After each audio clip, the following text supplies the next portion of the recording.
It's either the Cowboys or the 49ers. Nobody wants to see another Chiefs 49ers Super Bowl except me.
You're listening to WQEE 99.1 FM, The Key in Noonan, Georgia, home of Braves country with Mac Magee and the Armchair Quarterbacks, weekdays, 3 p.m. Eastern to 5 p.m. Eastern, right here on The Key and YouTube.com at Braves Country. Tom has been a teacher for over 40 years. One day, I think one of the students had asked the question and he didn't remember the answer. And I also noticed that he was letting his class out earlier than they were supposed to let out. I was really starting to worry. Levi and I talked about how it would change our lives, but he was there beside me. When something feels different, it could be Alzheimer's. Now is the time to talk. Visit alz.org/ourstories to learn more. A message from the Alzheimer's Association and the Ad Council. Hey folks, this is Mark White with The Mark White Show, and you can tune into The Mark White Show every Saturday from 11 a.m. to 12 p.m. right here on Rock 99, WQEE The Key, the home of Southern sports and talk. Are you looking for a reliable dental practice that not only cares about your teeth, but is friendly to work with? How about one that offers great deals and new patient promotions? Well, your search is over. Most Valuable Smiles in downtown Eatonton, Georgia is committed to giving you the biggest and brightest smile. Right now, get a $99 new patient special, including x-rays and exam. Maybe you're looking for veneers. Most Valuable Smiles veneer special includes one free veneer with every 5 purchased. Or get that bright white smile you've always wanted by taking advantage of an exclusive $100 off Zoom whitening treatment when you book today. And don't forget that 2022 is almost over. That means most insurance policies will reset by the new year, and to avoid losing that extra money, you need to use it or lose it. Book an appointment today with Most Valuable Smiles in downtown Eatonton to lock in these exclusive deals. Call 706-623-0318 or visit mostvaluablesmiles.com. Enjoy sun-drenched days, epic stays, and plenty of room to roam in Greater Fort Lauderdale. Our hotels, attractions, and restaurants have taken the Visit Lauderdale's Safe and Clean pledge so you can relax and explore with confidence. When you're ready for that well-deserved staycation, our 23 miles of golden beaches await. Find wide-open spaces to hike, bike, kayak, and paddleboard. Visit your favorite attractions, then dine out in style in dining rooms or al fresco on waterfront patios. Learn more at sunny.org. It all starts with just one thing. When recycling, rinse out jars and cans and avoid recycling wax paper or paper soiled with food. This will reduce recycling contamination. Find tips and more at onethingus.com. What's your one thing? Hey, sports fans. The Key has a brand new show. Braves Country is coming your way weekdays, 3 p.m. Eastern to 5 p.m. Eastern. Drive time on WQEE. Braves Country is a Southern sports talk show with Mac Magee and the Armchair Quarterbacks. We'll be talking the Atlanta Braves and Major League Baseball, along with everything important to sports fans in Braves Country. The SEC, ACC, Big Ten, and the National Football League, and the big sports news of the day. That's Braves Country with Mac Magee and the Armchair Quarterbacks. Weekdays, 3 p.m. to 5 p.m. right here on WQEE The Key, 99.1 FM, and simulcasting on youtube.com/at Braves Country.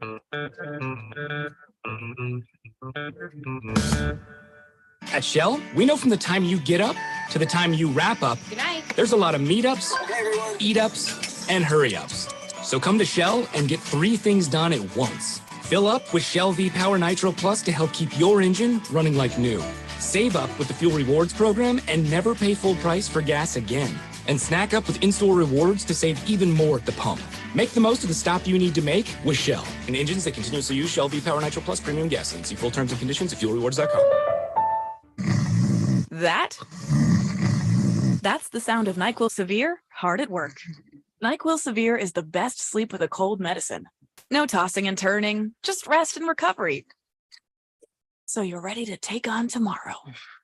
For powerful relief of your worst cold and flu symptoms, try NyQuil Severe. The nighttime sniffling, sneezing, coughing, aching, stuffy head, best sleep with a cold medicine. Use as directed. Keep out of reach of children. Hey, Braves fans. Thank you for listening to Braves Country Baseball. Hi, I'm Mac Magee, and we are here to bring you play-by-play, pitch-by-pitch of your Atlanta Braves, and bringing you spring training and 2 to 3 games a week all season long. Please like and subscribe today. Braves Country Baseball.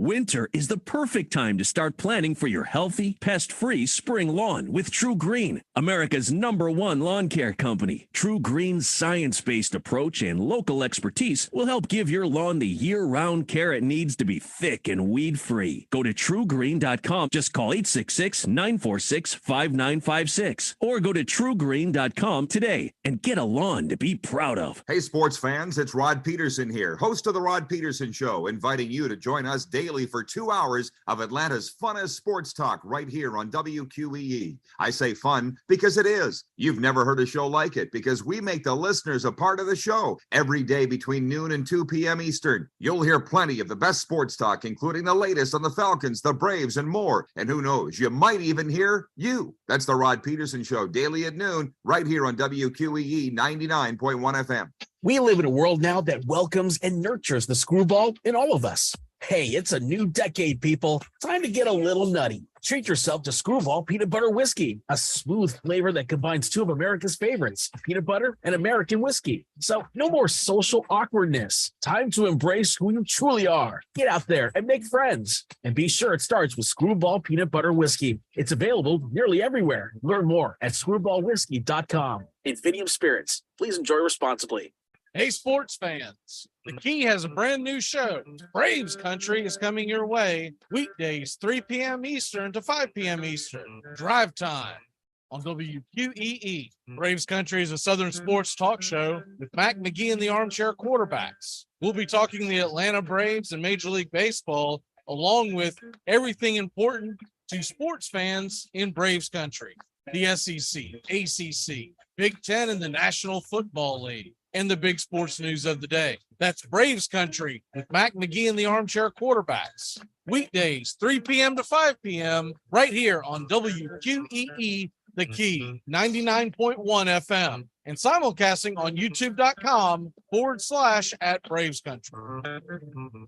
It's the best in sports and entertainment, and get locked in and locked down with Rhino Radio Penitentiary, 7 a.m. to 10 a.m. with your host, me, Ryan O'Neill, each and every morning, right here with the best in sports and entertainment, all the way from professional sports to college sports to River Dragons hockey and everything in between, including some of the very best local and national guests. It's the Rhino Radio Penitentiary, 7 a.m. to 10 a.m. Monday through Friday, right here on 99.1 FM WQEE. You're listening to WQEE 99.1 FM, The Key in Noonan, Georgia, home of Braves Country with Magee and the Armchair Quarterbacks, weekdays 3 p.m. Eastern to 5 p.m. Eastern, right here on The Key and youtube.com/Braves Country. You're listening to the Armchair Quarterbacks on CBS Sports Radio, #1 sports station. This is your Armchair Quarterbacks Sports Flash. 7 o'clock Eastern in the Southeastern Conference. Number 19 Kentucky hosts Bellarmine. That game can be seen on ESPN+. At 8 o'clock on the Plus, it's Missouri, undefeated, traveling to Wichita State, who's 4-2 on the year.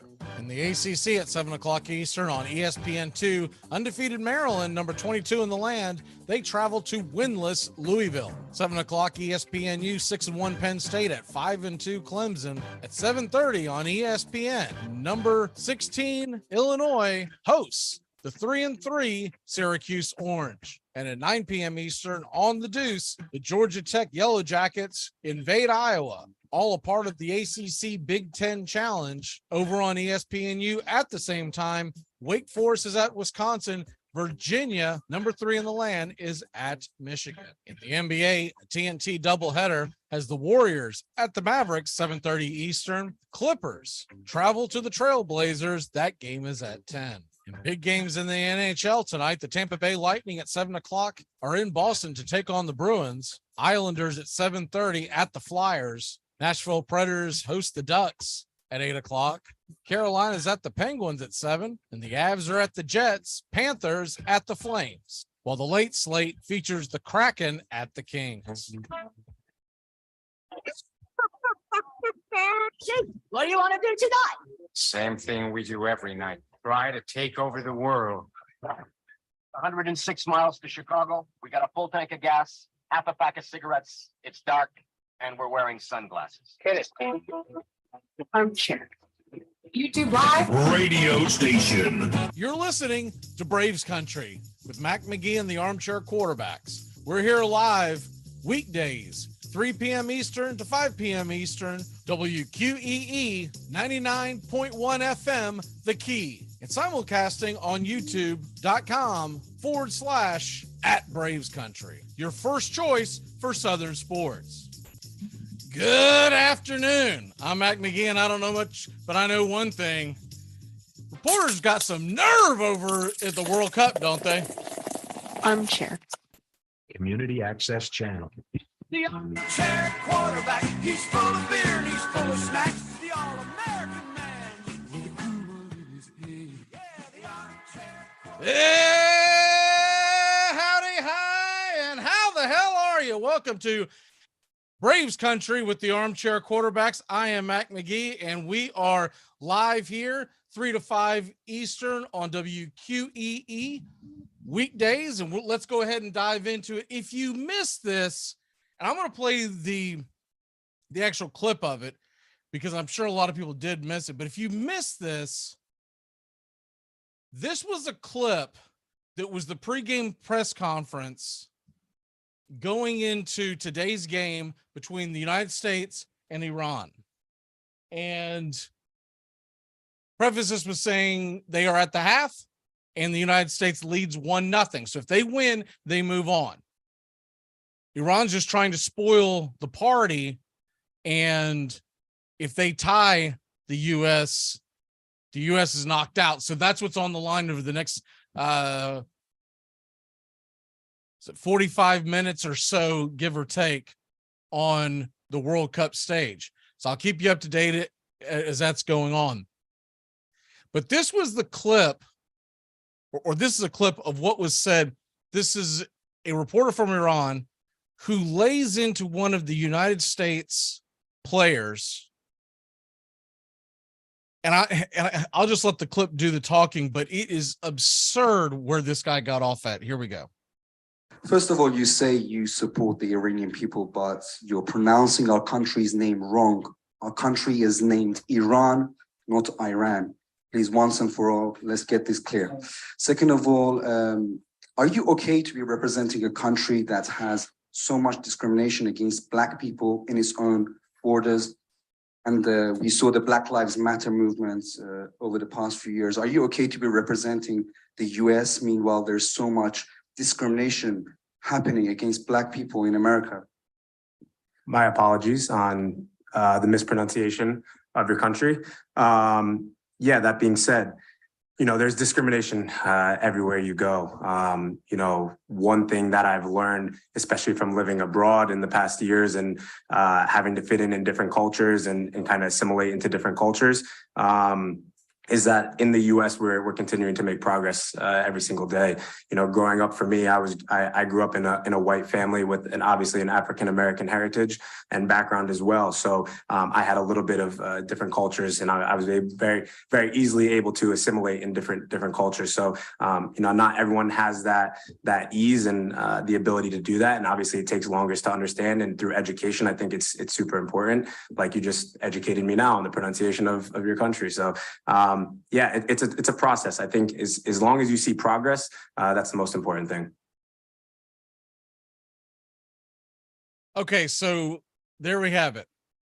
And by the way, props to Tyler Adams for keeping us cool there, because I think a lot of us would have just lost it and said, are you serious? Are you serious? You're going to attack me and my country, considering all the stuff that's going on right now over there. So anyways, that's how that's what I woke up to this morning. I could not believe it, but I have to give Tyler Adams. I just became a big Tyler Adams fan because the guy, I mean, that's about as good as anyone can dish it back as far as just kind of put some perspective of what this knucklehead said. And it was, I also thought it was just ridiculously asinine for him to correct him the way he did, putting him down and then trying to put him on center stage as far as saying, why are you playing for your country? The guy immediately put him down the moment he spoke to him, because it was almost like he was talking down to him about mispronouncing his country. If you think that's the first time anyone has mispronounced any country, they're playing over in Qatar, and I've heard 47 different pronunciations, and 6 of them people swear are correct. So it was one of those, where do you get off? But you can tell that reporter comes from basically thinks that he is always right, and whoever he's speaking to, especially for the United States, is always wrong. So it just really got under everybody's nerves this morning. It was all over, and if you've missed it, there it was. So we'll move on from that, but the USA does lead Iran 1-0, and the goal came in on, I believe, the 39th minute. Wales and England, by the way, they are tied at 0 apiece. So we'll keep you locked in on that. As I'm not as up to date as far as what would happen if Wales were to upset England, but I just know that the United States has to win, and they're in. If they any other scenario, they lose, they tie, they're out. So we move on from that and jump off with the Auburn Tigers hiring Hugh Freeze. That information came in really late on the show yesterday, so I didn't really have time to address it and kind of wrap our heads around this. I'll tell you what, it's a bold move by Auburn, and I get it that they're trying to keep up with the Joneses, so to speak. They really want to beat Alabama, and I get that that's the number one thing that everybody wants to do in Auburn football is beat Alabama. But going to Hugh Freeze, you better be right on this one, because Hugh Freeze has got a checkered past. And if you're not familiar with this, long before the NIL deals became legal, he got busted by the NCAA in the pay-to-play scandal. Okay, so now you can say, well, but they're legal now. Okay, but moving on from that, there's 2 other big things that he was busted for. Number one, he was using a university-paid phone to call in ladies of the night. Okay, so that's one thing. And then the other thing was, there was a lawsuit coming in so he was currently coaching at Liberty before he took the Auburn job yesterday. There was a lawsuit coming in for someone in the administration who's being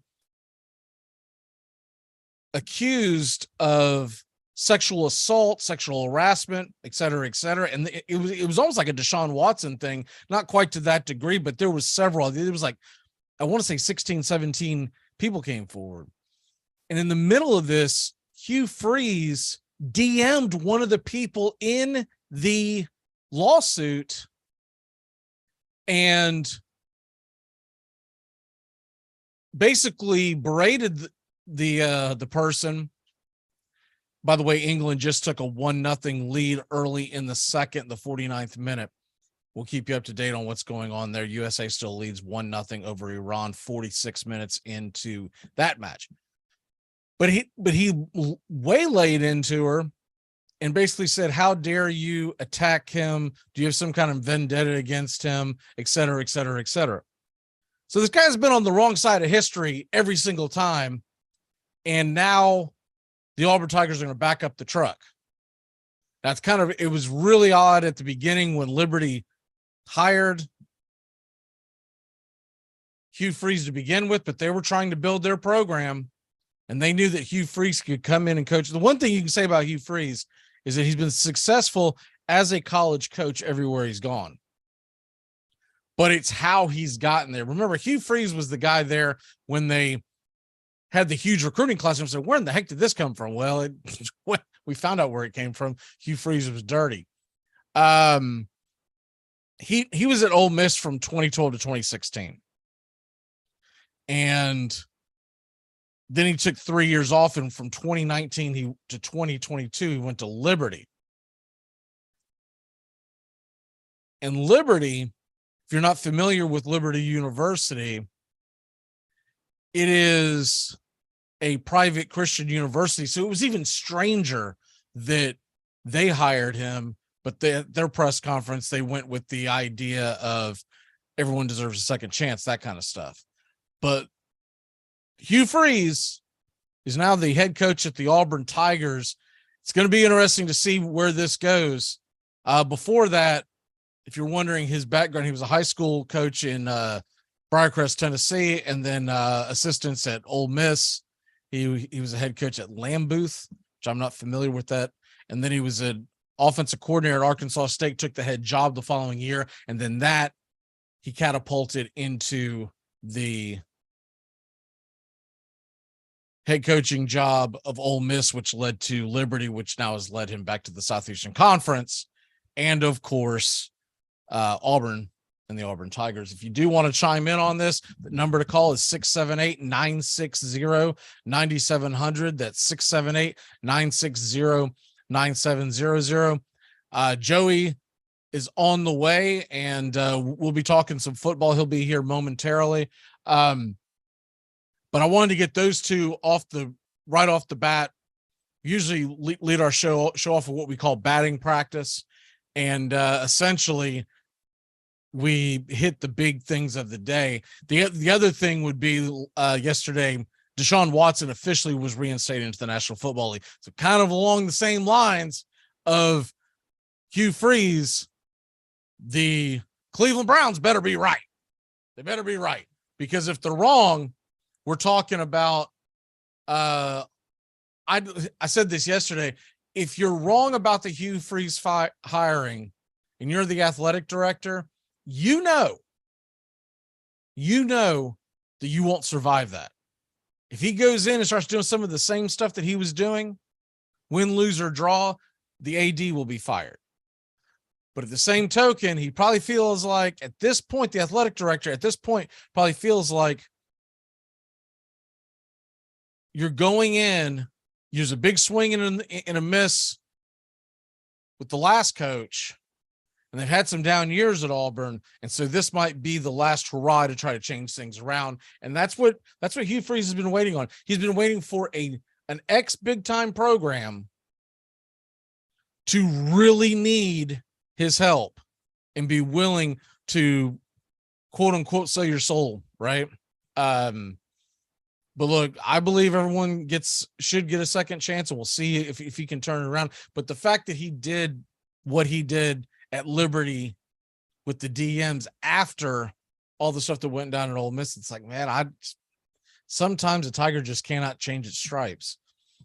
Okay, Deshaun Watson comes back this week, and presumably he's going to be the starting quarterback. He's going to be going into Houston, his old home. It is a road game at Houston, so it ought to be interesting. All the eyes are on that game. Everybody wants to see what the fan reaction is going to be outside the stadium. And then when the game kicks off, what are we looking at, right?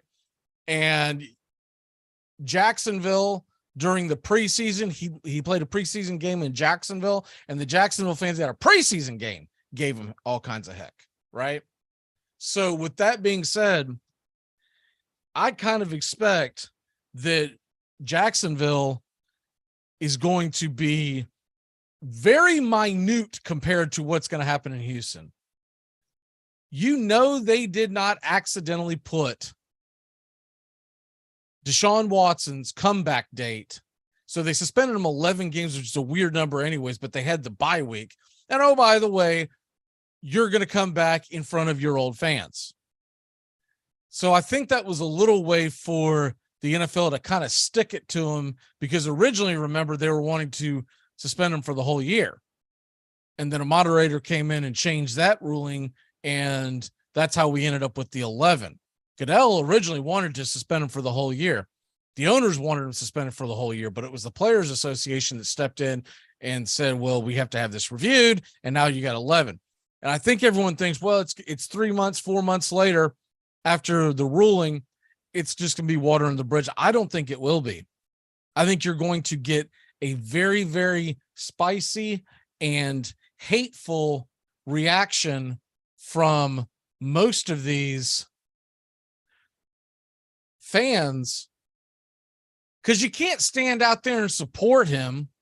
I don't care who you are. Even if you are supporting Deshaun Watson, you're going to keep quiet the first year. Now you might come to his aid the next year, but you're going to you don't want to be the one person and 70,000 people. It's like, nah, he's a good guy. Everything's okay.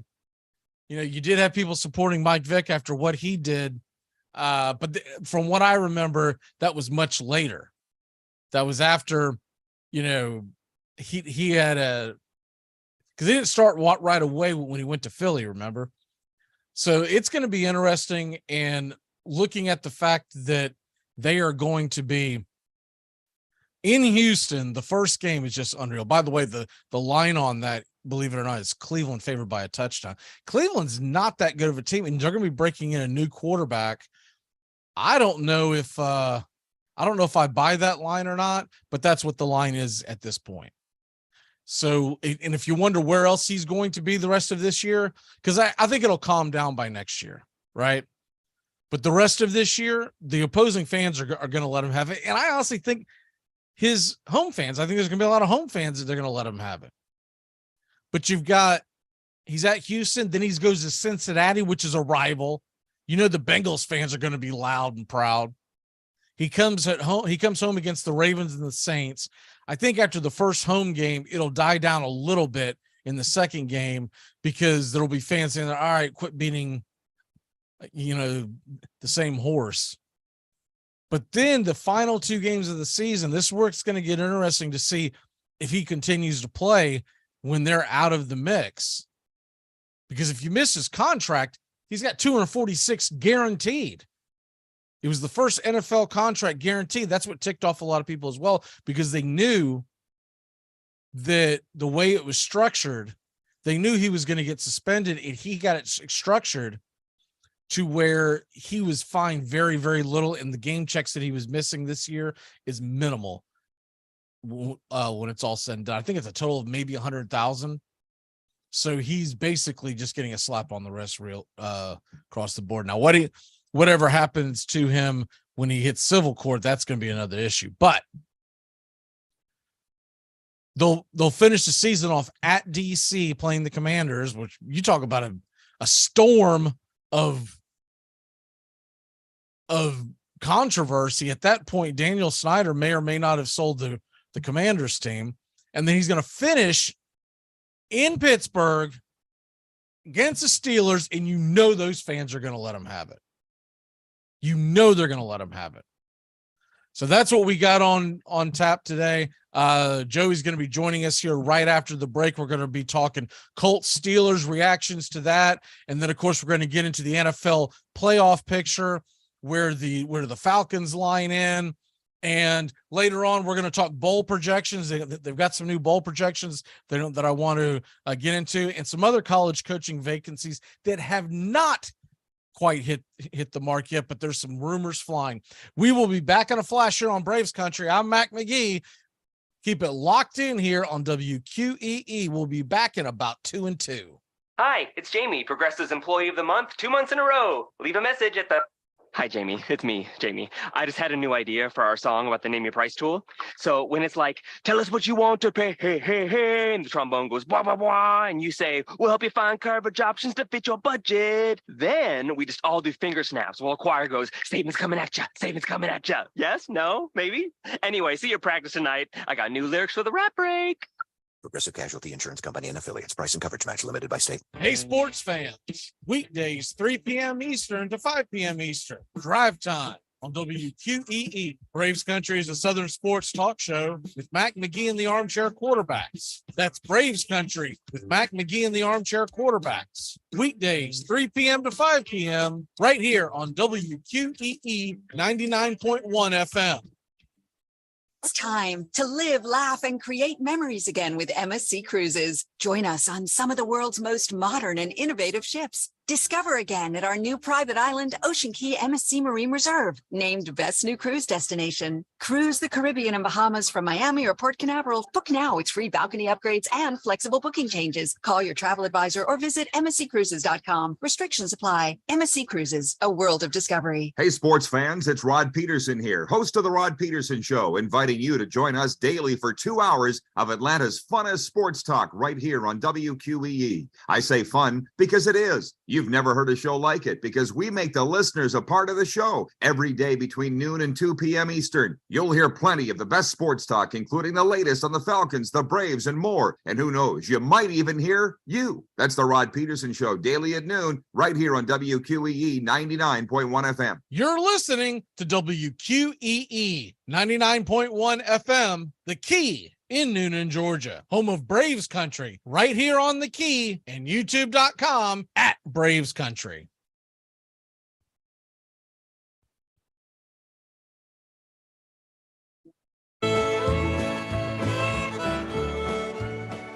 Welcome back here to Braves Country with the Armchair Quarterbacks. I'm Magee, and sitting alongside me is Joey. Joey, unmute yourself, sir, and say hi. How are we doing? It's going to be I'm glad to be on for the first time on during the week. Ready to get rocking and rolling. A little bit disappointed. Actually, very disappointed today. I know we'll get into that with the Colts Steelers recap coming up. But a lot of people knew that the season was over from the outside. But as an insider and as a fan, you sat there at 4-6-1. You think you can win that game, get to 5-6-1. You're in the hunt. There's always. It was a huge disappointment. On our home field on national TV, and in the first half was borderline embarrassing. So, time at the draft. Yeah. So, you being a Colts fan, what I got to get your reaction, being an actual diehard Colts fan and not just the talking heads. What is your reaction on the clock management at the end of the game with Jeff Saturday, who has, obviously no coaching experience? So here's my whole thing on, he admitted today, actually, he just had a press conference an hour ago. He did say he would redo that if he had the chance and take the time out, and that's going to happen. Look, he's never been a head coach before. I'm not necessarily, I'm not killing him today like a lot of, people in the media are. I tried to stay away from some of what the media has been doing today because it's not going to be positive on the Colts. But that being said, the Jonathan Taylor fumble, there was many things that to me were way higher on reasons why we lost that game. I'm upset that I was calling for a timeout in my seat as I'm sitting there. But at the same time, I'm not going to kill the man for it. He's barely been in this position many times. After the game, he stuck with what he said. Today, he rescinded it. But at the same time, you have to explain these things with a guy who's never been in that seat before. And really, if the next play would have worked, it wouldn't have looked as bad. Because 30 seconds is still enough time with a few timeouts to make things happen where they were at on the field. So was it ideal? No. Did it work out? No. Am I killing him today? Not like the media is. Well, the way I look at it is this. What did you expect from a guy who's never coached? He's on Monday Night Football, and I know that he played, and I know that he was the analyst for ESPN, but what the heck does that mean? He just sits up there and gives his opinions and scratches, right? He's never been, there's more that goes into coaching in the national football or any football and on any level than it is just showing up, because the easy stuff, the fun stuff is the stuff we see going out there on game day, right? So that's the stuff that, that's not the stuff that people are focusing on when they try to come to his rescue. What they should be focusing on is the fact that it's the preparation leading up. And then when we do talk about the actual game itself in the bright lights, he folded, and he folded because he's never been there before. He's never even been there as an assistant. So I don't know what people expected from him except for this. And this is what Bill Cowher was saying. And it's funny because McAfee tried to go back on Cowher. And I'm like, dude, I'm sorry, but he's right. You're just a punter. This guy's an NFL Super Bowl champion head coach, the Hall of Fame, for Christ's sake. Right. And you basically sat next to Jeff Saturday, so of course that's why you're going to be his buddy. But that you're going to have these growing pains. They might decide to keep him because they might find out that it's good for tickets, and they might look at it, hey, maybe we tank another year and really tank it, and they might keep him on. But the next hire they have is going to be focusing on a real football coach, not just basically this is a hype man. Yeah, and look, we're going to be looking for a G fee before I would have hired him, because at least that he would have been over there doing somersaults and juggling during the commercial breaks. Yeah, and we're going to be looking for a GM too. I mean, if you look at the game yesterday, it was a microcosm of our season when we kicked the field goal, then we get the offsides penalty, and then Jonathan Taylor fumbles. That's been the Colts one step forward, two steps back. We're going to need new general manager. We've never addressed the quarterback position. I don't know about you, Mac, but I get sick of it. And you're close to this situation, being a fan of a couple of teams in the division and keeping an eye on the AFC South. They always put up the Andrew Luck graphic and they say, oh man, this team is really, really missed out on a franchise guy. That was many seasons ago. There has been plenty of drafts. There has been plenty of time to go after the young guy. I was fine with Phillip Rivers when we signed him. We thought we were getting 2 years. He retired after 1. He played pretty well. But then ever since that, between Wentz and now Matt Ryan, I mean, sometimes Matt Ryan looked 45 or 50. He was sacking himself. I was just getting irritated with the whole thing. The offensive line didn't play great, but you could see this coming from a mile away from an outsider. Me, I'm close to this situation. I'm always going to have faith. But the way the GM has attacked this team and everything set up for Jeff Saturday, it's just been a dismal season. And sadly, it is over for my Colts. Yeah, so looking back at that last drive, and you had about 90 seconds left, and they're at the Pittsburgh 33, 1st and 10. And Ryan gets sacked, right? And then the next time they snap the ball, 2nd and 17, which by the way, Ryan scrambles up the middle for 14 yards. But then at that point, there's a minute left, so you lost about 20 seconds right there. And then the next time they snap the ball, it's Jonathan Taylor up the middle. Meanwhile, back at the ranch, you've got all these timeouts in your pocket, or a timeout in your pocket, right? Well, not to mention Matt Ryan's tired as heck after that 14-yard run. A 14-yard run for Matt Ryan's like 65 yards. Yeah, because he is 65. He might be older than his head coach. I don't know. But it's just the whole thing. I mean, I couldn't be happier being I know. Being an AFC Titans fan. But hope you feel for me a little. Well, I've said it before and I'll say it again. They need to quit trying to cut corners. They need to go out this offseason. I know that the rumors are going to be out there. Aaron Rodgers to the Colts. Rebuild. Oh, God. Use some of those draft picks that you got in the Carson Wentz trade. Go get yourself a quarterback through the draft. If it means you have to trade up and climb, that's fine. If it means that you're gonna struggle for a couple of years, that's fine. The fan base will understand it. Yeah, I mean, because let's put it this way: when you're struggling to be even mediocre with putting all your chips in on these veteran guys, there's no worse position to be in sports. If you go young, you get the young QB. Pacers are actually doing a similar thing with their unit. I know it's the NBA, so that's completely different. But you go with the young guy, they understand you're taking lumps. Whatever, it's Richardson, it's Levitz, whatever they might do, you have a chance then with your fan base to go in the future. You can't keep doing this veteran. Aaron Rodgers, I heard you talking about yesterday with Tones. Yeah, he still might be good, but he's not great anymore. And we don't need to spend a bunch of money and have dead cap on Matt Ryan. It would just be a mess. Let's start over. Yeah, I just I don't understand why they think they can keep cutting corners. Like I said, we'll put it to bed, but draft yourself a quarterback. Please. And there's going to be some quarterbacks out there. There's going to be some quarterbacks there with upside that you may want to groom. And maybe Matt Ryan is there next year again, right? And you groom him under Matt Ryan. I mean, who's better to learn than under Matt Ryan? Correct. So the Colts have got to right the ship. you see what the Jaguars are doing, and I think the Jaguars are ready to turn the corner next year. They're going to be feisty this year, as one of our contributors, Sean, always says. They're going to be a real frisky team down the stretch. I'm a Lawrence fan, always have been. Well, I've doubted him, but what I saw on Sunday, the comeback that he made against a good Baltimore defense. Correct.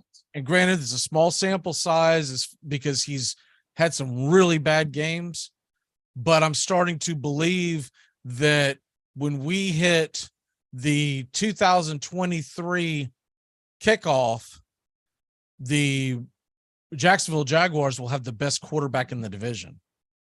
And how long has it been since that? Right. Tannehill may very well end up coming back another year because of the monstrosity of the dead cap hit that I saw. So he may be there for another year. Plus, Malik Willis is not ready, and for any stretch of the imagination. But even with that being said, I don't care if Tannehill does come back as good as he has played. I think you might be able to make the argument by the end of this season that Lawrence is the best quarterback in the division. Oh, absolutely. With the trajectory he could be on. I mean, look, the guy's done nothing. He's had his ups and downs. He had a very good game against the Colts, had a couple of lackluster fourth quarters, like against Washington with a couple of overs and the turnover.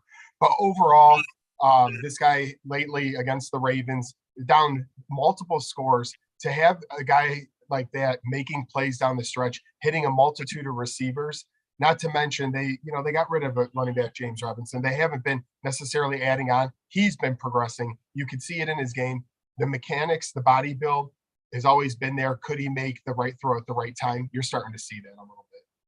And plus, next year, the other thing that they're going to have is, of course, Calvin Ridley was traded to Jacksonville from the Falcons. So huge addition. Huge. And if they can keep him out of trouble, I bet he can make the Pro Bowl. That would be a pretty good receiving corps, honestly. I mean, crew of guys right there between. Bet on that. I'm sure Calvin can tell us. But in all seriousness, they're building something now. They just got to find a way to keep ETN healthy, because every little nick and bruise he comes out of the game. He says that he could have played, but they decided not to risk it. But it's kind of a thing where if you're going to have a franchise quarterback, you got to be able to rely on the guy. Yeah, and I mean, look at wouldn't you say reliability is 16 touchdowns and 6 interceptions? That's what Trevor Lawrence has to this point. That's pretty good football. It is, especially. It's not great, but it's good. Especially for a guy who's in his, realistically, I call it his 1.5 year, because I don't feel like he got a true first year under Urban Meyer. Agreed. I feel like that he was dealt a very bad hand. Okay, let's get into some playoff pictures, and pulling up here on our YouTube page. Let me pull this up. If you do want to follow us along on YouTube, it is youtube.com/@Braves Country. Please like and subscribe today. We're here Monday through Friday, 3 to 5, along with on WQEE 99.1 FM. All right. Looking at the AFC picture, you've got the Chiefs, obviously, 9-2. The Dolphins right now lead the division, the AFC. Who saw that coming? After the first couple of weeks, everyone thought you're just going to mail it in. The Bills are going to go 14-2 and 15-2, and call us later. But the Bills have struggled a little bit. Right now, you've got Chiefs, Dolphins, Titans, and Ravens. Those are your division leaders. But right behind the Ravens is Cincinnati. Right behind Miami is Buffalo. Now they are in a tie, but right now Miami and Baltimore have the tiebreakers on Buffalo and Cincinnati. Of course, all that plays out in the end. They'll all end up playing each other twice. The number 7 seed right now is the New York Jets, and that's the cutoff line. 7 teams nowadays in each conference. outside looking in, and the Jets are sitting there at 7-4 along with the Bengals. So the Bengals, the only reason why the Bengals have the tiebreak on the Jets is because of the head-to-head, which means that the Jets are going to have to beat out the Bengals. They can't end up in a tie with them if they're going to leapfrog them in the playoff race. You got the Patriots sitting there at 6-5. You got the Chargers who just woke up at 6-5. And I'm gonna have to kind of cut it off there right there. I know you're I know you're a Colts fan, but it's 4-7 and 1. It's realistically 4-8. Oh, it's just a terrible spot. Because unless you're gonna get everyone else to get a tie, you're 4-8. So you're 3 games back with 5 to play. It's not. And our schedule's too tough. Now, out of everything you talked about right there, I'm kind of focusing in on the Jets at the 7th seed because I know Mike White had a good game, but being here in Chicago, I know how bad that defense is. So I want to see some consistency. Their next couple of games at Minnesota and at Buffalo. Those are 2 big road games for the Jets. New England and the Chargers are not going to go away at 8 and 9. So I'm really keying in on that last wild card spot because I do believe at the end, when it's all said and done, the Jets will be on the outside looking in, and either the Patriots or Chargers will get into that last spot. Yeah, I think the Jets are going to find their way in. I really do. I think Mike White has honestly, the way you see it right now, I think the teams that are on the outside looking in, the Patriots and the Chargers, I think those are the teams that aren't going to make it. I really do. I don't see Baltimore or Miami falling on their face and not making the playoffs. Me neither. I'm with you on 1 through 6. The Titans essentially have a 4-game lead with 5 to play. That's toast. In all likelihood, they're going to win their division, Yep. even with some tough games down the stretch. They go to Philly this weekend. But what Tennessee's more concerned about is winning enough games to get a decent seed. You don't realistically want to be the 4 seed, because if you're the 4 seed, it means you could end up playing the Bills in the first round and the Chiefs in the second round. Have fun. Not liking that one iota. So you want to try to beat out the Ravens. It would be nice to catch the Dolphins.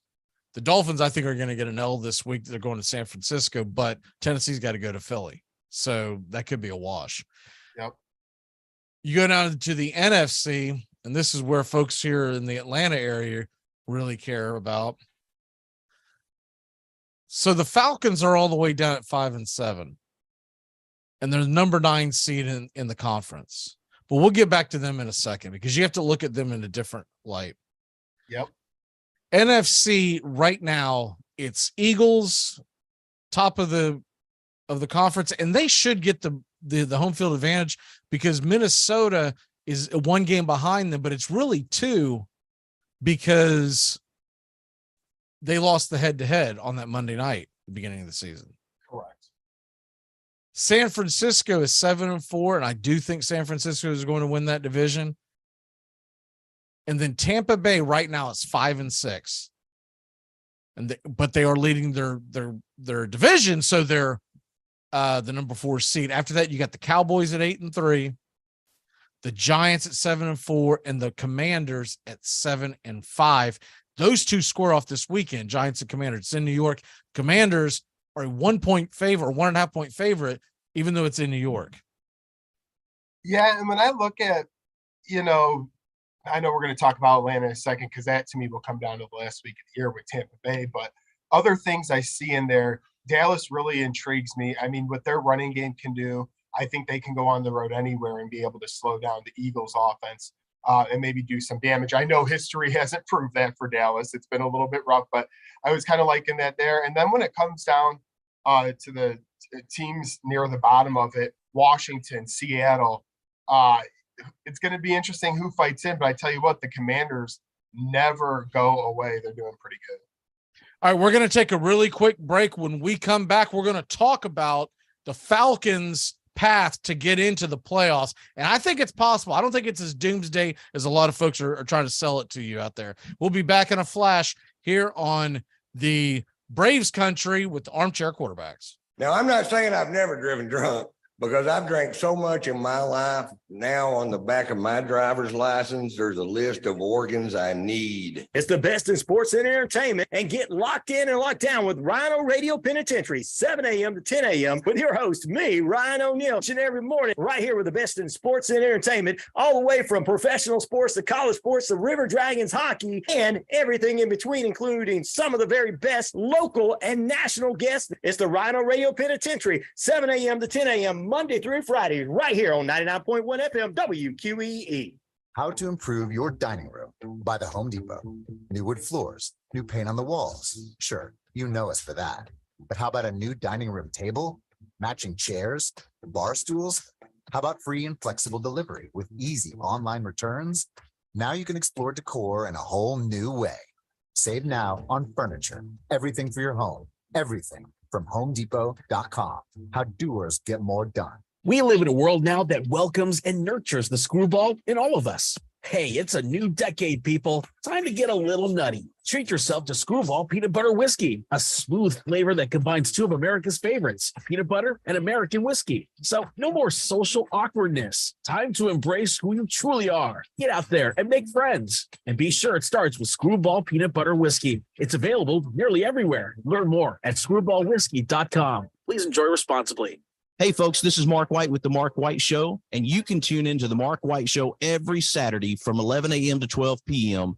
right here on Rock 99 WQEE The Key, the home of Southern sports and talk. This portion of the show is being brought to you by Whatever We Have in Stock Are Us, your one-stop place to shop for whatever we happen to have lying around at the time. You're listening to WQEE, home of Braves Country, weekdays, 3 p.m. Eastern to 5 p.m. Eastern, right here on the Key and YouTube.com at Braves Country. This is the part in the Lifetime movie version where I get up to pee. Welcome back here to the Armchair Quarterbacks Braves Country here on WQEE. All right, Joey, let's get into how we're going to get the Falcons into the playoffs. Let's do it. So you look at, I'm going to go to the division standings. Okay.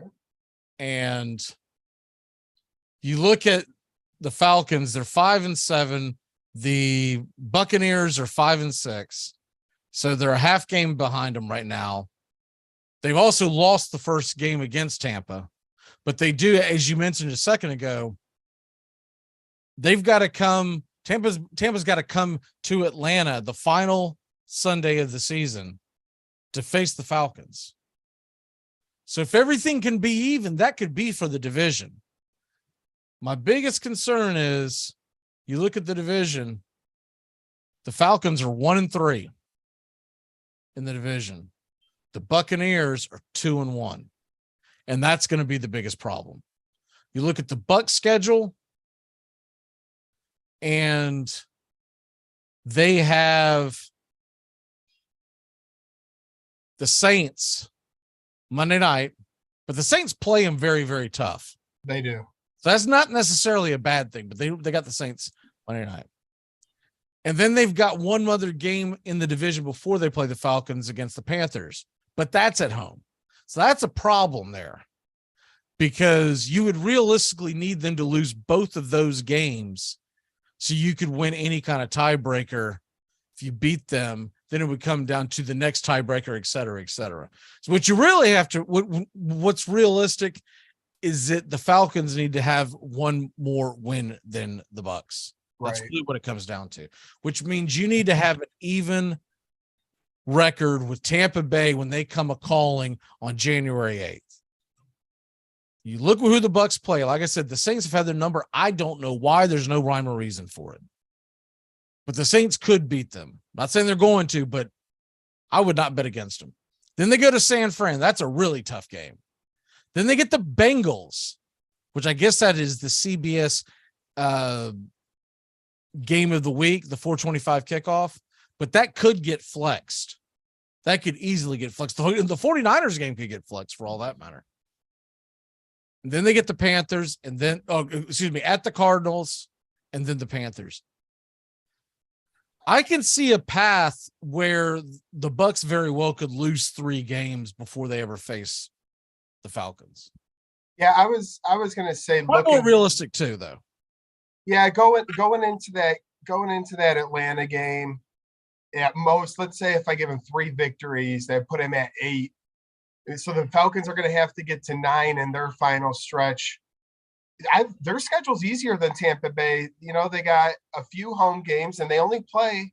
I'm looking at it now. They only play one team over 500 the rest of the way, and that's the Ravens. And we know how the Ravens blow games. So I know we're going to get into it in a minute here, but when it comes down to strength of schedule, the Falcons have an easier path. They do have a bye week in there because they play 12 games, but man, Tampa Bay better come out to play this Monday against the Saints because their schedule gets tougher and the Falcons schedule is not bad. Yeah, so the Falcons, they're at home against the Steelers, and I do think that's a win. I've said it all week long. Jump on it if you're a gambling type of person. You like to put a little cheese on that. I like a little cheddar. I like the Falcons in a game where they not only do they need it big time, but they're at home, and the Steelers are coming off of a Monday night road victory.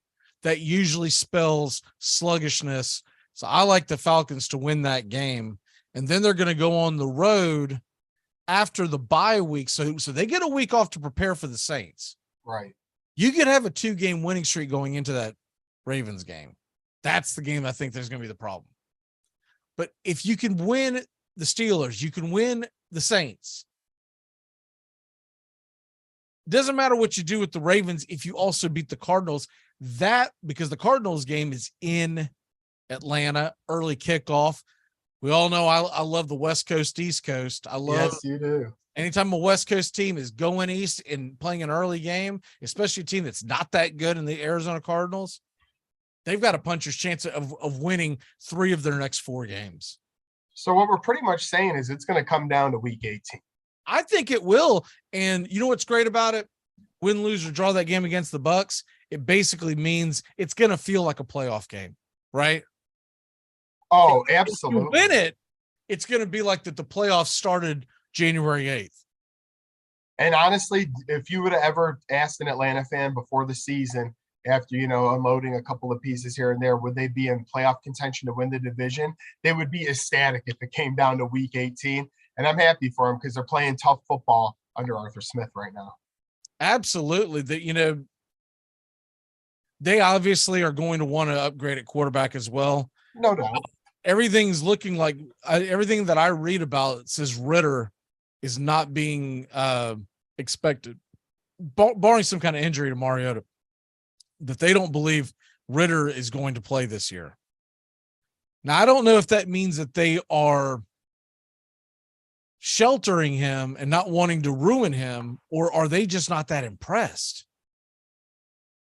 Because all these other young quarterbacks, except for injury, they're all in there. I mean, we saw Pickett. I think Pickett is leaps and bounds better today than he was a month ago. Oh, absolutely. He wasn't making mistakes yesterday. I mean, he's not going to right now be super, super aggressive. He had a couple nice plays where Pickens had some really nice grabs actually, but he sets himself up for success.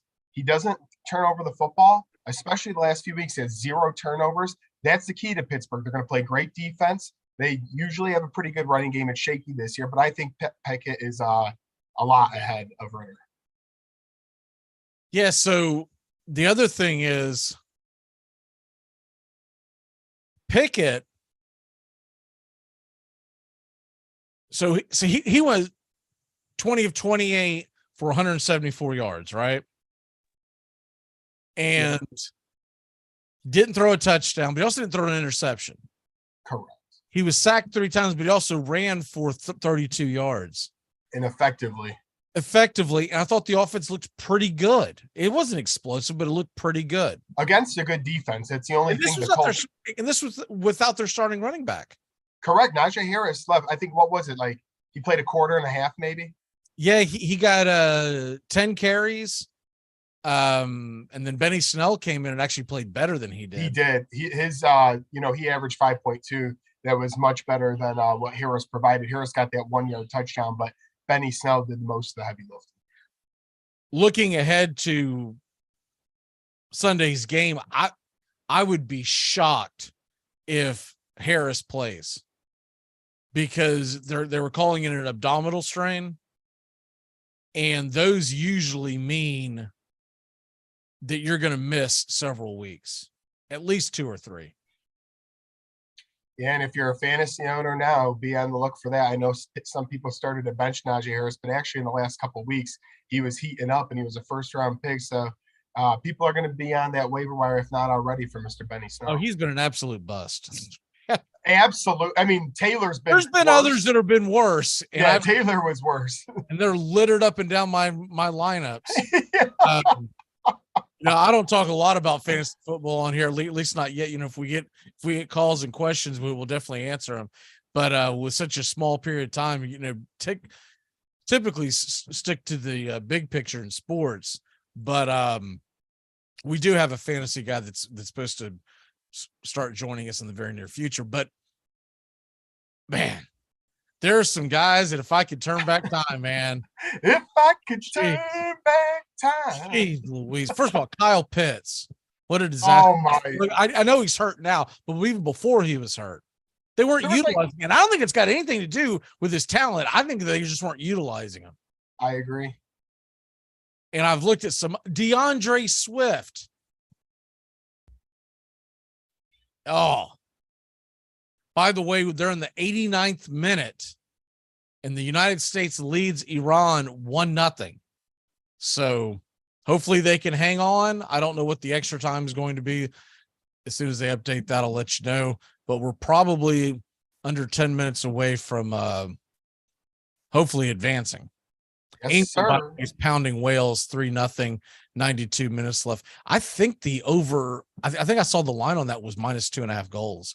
And I remember thinking to myself, who scores 3 goals in the World Cup? I'm not touching that. Heck no. I'm staying away.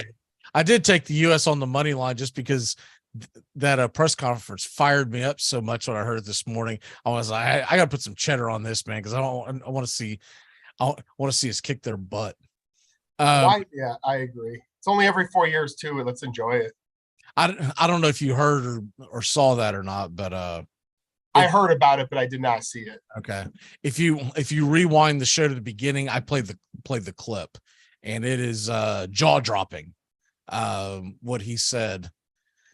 One of the Iran reporters tried to basically paint one of our soccer players into a corner, questioning the way people are treated in the United States.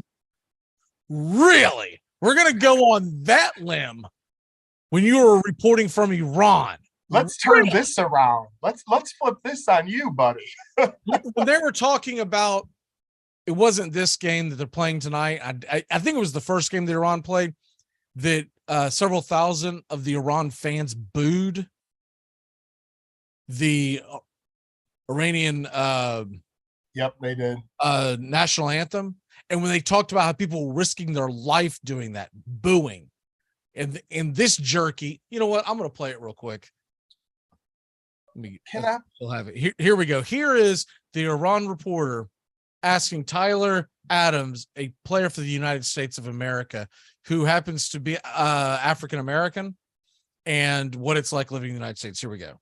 First of all, you say you support the Iranian people, but you're pronouncing our country's name wrong. Our country is named Iran, not Iran. Please, once and for all, let's get this clear.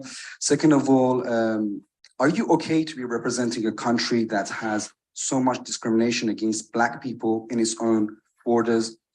And we saw the Black Lives Matter movements over the past few years. Are you okay to be representing the US? Meanwhile, there's so much discrimination happening against Black people in America.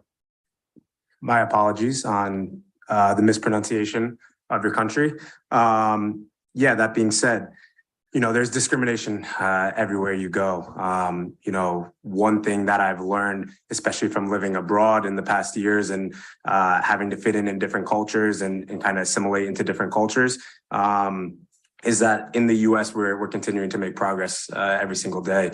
You know, growing up for me, I grew up in a white family with obviously an African American heritage and background as well. So I had a little bit of different cultures, and I was very very easily able to assimilate in different cultures. So you know, not everyone has that ease and the ability to do that, and obviously it takes longer to understand. And through education, I think it's super important. Like you just educated me now on the pronunciation of your country. So. Yeah, it's a process. I think as long as you see progress, that's the most important thing. What? Whoa. Anyways, that's I think it's important for people to be aware of what's going on. Oh, absolutely. Meanwhile, back at the ranch, it came out today that they have updated the number. Between 400 and 500 people have died in the building of the World Cup over in Qatar. Sheesh. Because they bring these migrant workers in and they don't care about their conditions, and they've literally died. They didn't know the exact number. They're saying now, before it was a much smaller number. I don't even remember what the number was because that number jumped off the page at me. 400 and 500. That is unbelievable. Which means they're probably lying about that. Multiply that by what? 3 probably. They're probably under the impression that 400 or 500 is not that bad.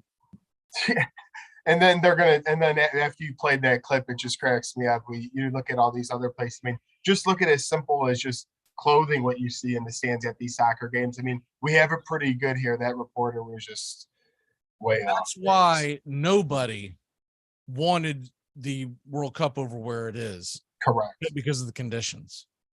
But FIFA is as crooked as the day is long. Money hungry. And people want to get ticked off at Major League Baseball for having a lockout. What? All right. Wah. We'll be right back. When we come back, we are going to dive into some college bowl talk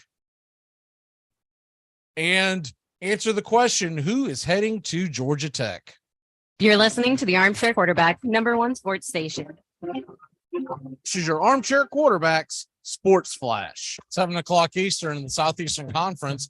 Number 19 Kentucky hosts Bellamy. That game can be seen on ESPN Plus. At 8 o'clock on the Plus, it's Missouri, undefeated, traveling to Wichita State, who is 4-2 on the year.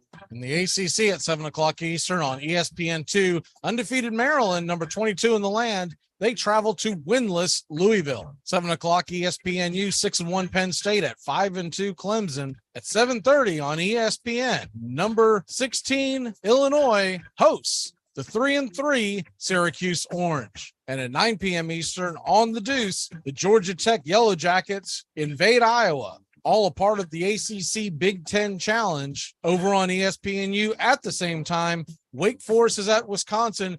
Virginia, number 3 in the land, is at Michigan. In the NBA, TNT doubleheader has the Warriors at the Mavericks, 7:30 Eastern. Clippers travel to the Trailblazers. That game is at 10. In big games in the NHL tonight, the Tampa Bay Lightning at 7 o'clock are in Boston to take on the Bruins. Islanders at 7:30 at the Flyers. Nashville Predators host the Ducks at 8 o'clock.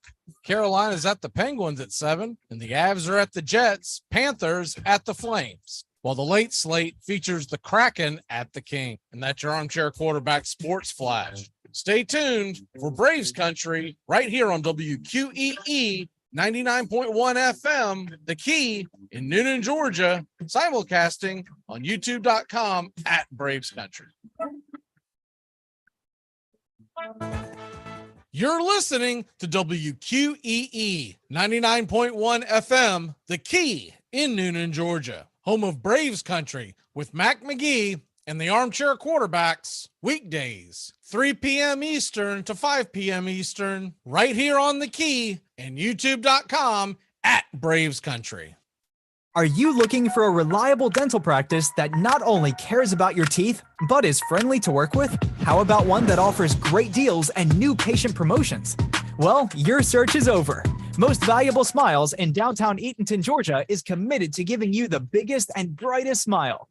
Right now, get a $99 new patient special, including x-rays and exams. Maybe you're looking for veneers. Most Valuable Smiles veneer special includes 1 free veneer with every 5 purchased. Or get that bright white smile you've always wanted by taking advantage of an exclusive $100 off Zoom whitening treatment when you book today.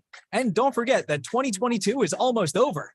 That means most insurance policies will reset by the new year, and to avoid losing that extra money, you need to use it or lose it. Book an appointment today with Most Valuable Smiles in downtown Eatonton to lock in these exclusive deals. Call 706-623-0318 or visit mostvaluablesmiles.com. We got a tie. We need to fix it. We need a tiebreaker. I agree. Ties are not acceptable in fantasy football. Fantasy football is about proving that you are better than your friends, not equally as good as your friends, okay? It's not communism. We're not coveting Billy Joel cassette tapes and wearing ill-fitting blue jeans. Light it up and we smoke. Keep me high up off the ground. In a haze, in the crowd. We ain't Welcome back. Braves country. And we've got some update here in the World Cup. USA leads Iran 1-0. And there was a play a second ago in which basically there was a collision with the goalie and one of, I think it was a forward, but I'm not a positive, for Iran.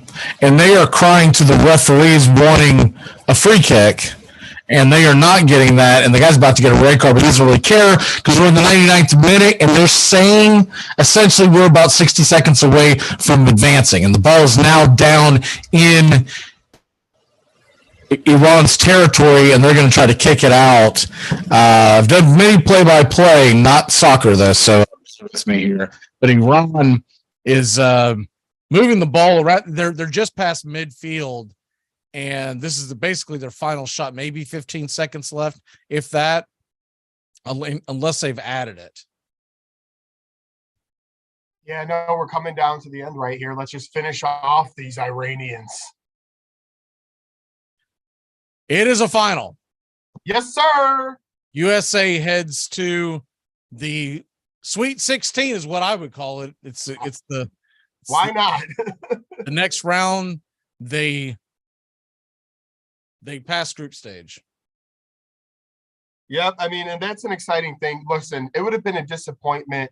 A lot of my friends who are really tied in with soccer, they said, let's just get to the round of 16, which they ended up doing right here. It would have been slightly disappointing if they didn't get here because their conference outside of England wasn't the toughest, but they did it.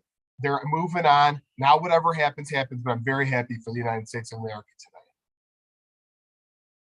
So that's it. USA moves on, and very, very exciting news. Woo! It's more to me, not being a huge soccer fan, it's more to me the fact that these guys, first of all, they didn't make the tournament last time around. So they went through group stage and surpassed it. They've got an outside chance of getting to the field of 8 is what, from my understanding of it. I would not call myself a soccer expert by any stretch of the imagination, but I've listened to a lot of these shows recently, and basically a lot of them feel like depending on their matchup, they got a decent chance. So I would hear it. I'd say they'll probably play sometime this weekend. Today being Tuesday, typically there's 4 or 5 days in between these matches. So there you go. So we move on from that and get back to the world of real football. Football Americana. Take that.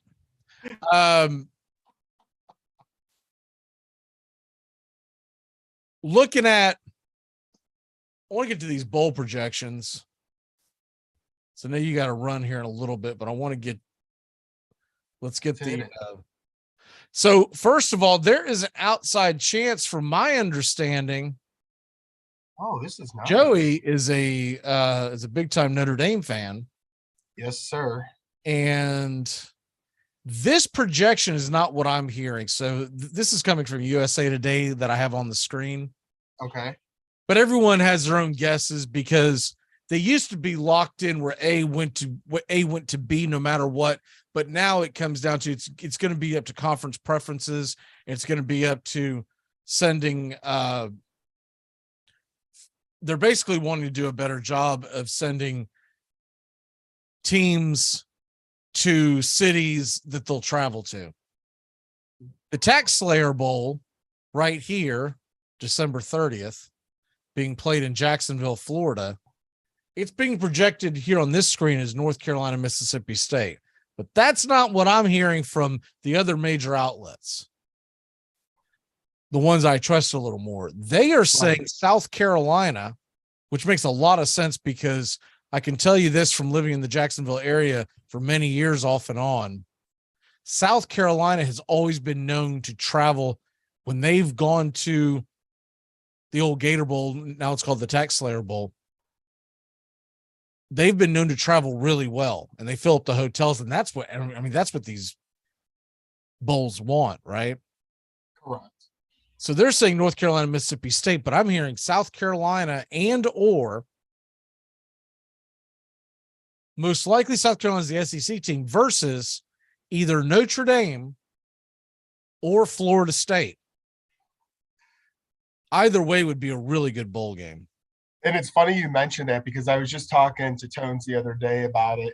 And I was like, you know what, Notre Dame and Florida State, I'm like, I'm not sure on how all, I'm glad you laid it out here because with the affiliations, how they all break down. But I'm like, I could see Notre Dame messing around with a Florida State, or I was even saying maybe a Penn State. But like I said, I wasn't sure how it works everything, but I like how you laid it out here with the dates now and what their predictions are. But well, the big thing that you have to pay attention to, not necessarily the projections, but look at the affiliations.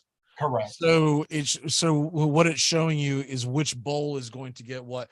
Now, if we're looking at locally, you get down to where the Peach Bowl, or I guess it's called the Chick-fil-A Bowl now. It's funny. I'm almost wondering, like, what year is this from? Because they've got written Peach Bowl and they've got written Fiesta Bowl. And that's not what these bowls are called. So I'm thinking the guy that made this bowl projections is, he's might be a little past his prime. But they're calling for Georgia, USC, and that is because it is one of the semifinal games. You have the two playoffs right and there. I think what they're thinking is that they would send Georgia, if they're the 1 seed, Georgia's at home in Atlanta, and it would make a lot of sense. And whoever has to play them is going to have a tall task going into Atlanta facing the Bulldogs. The other one would be Michigan and TCU. That's being played out in Tempe, Arizona. And the national title game, they don't have that on here. I don't remember where it is this year.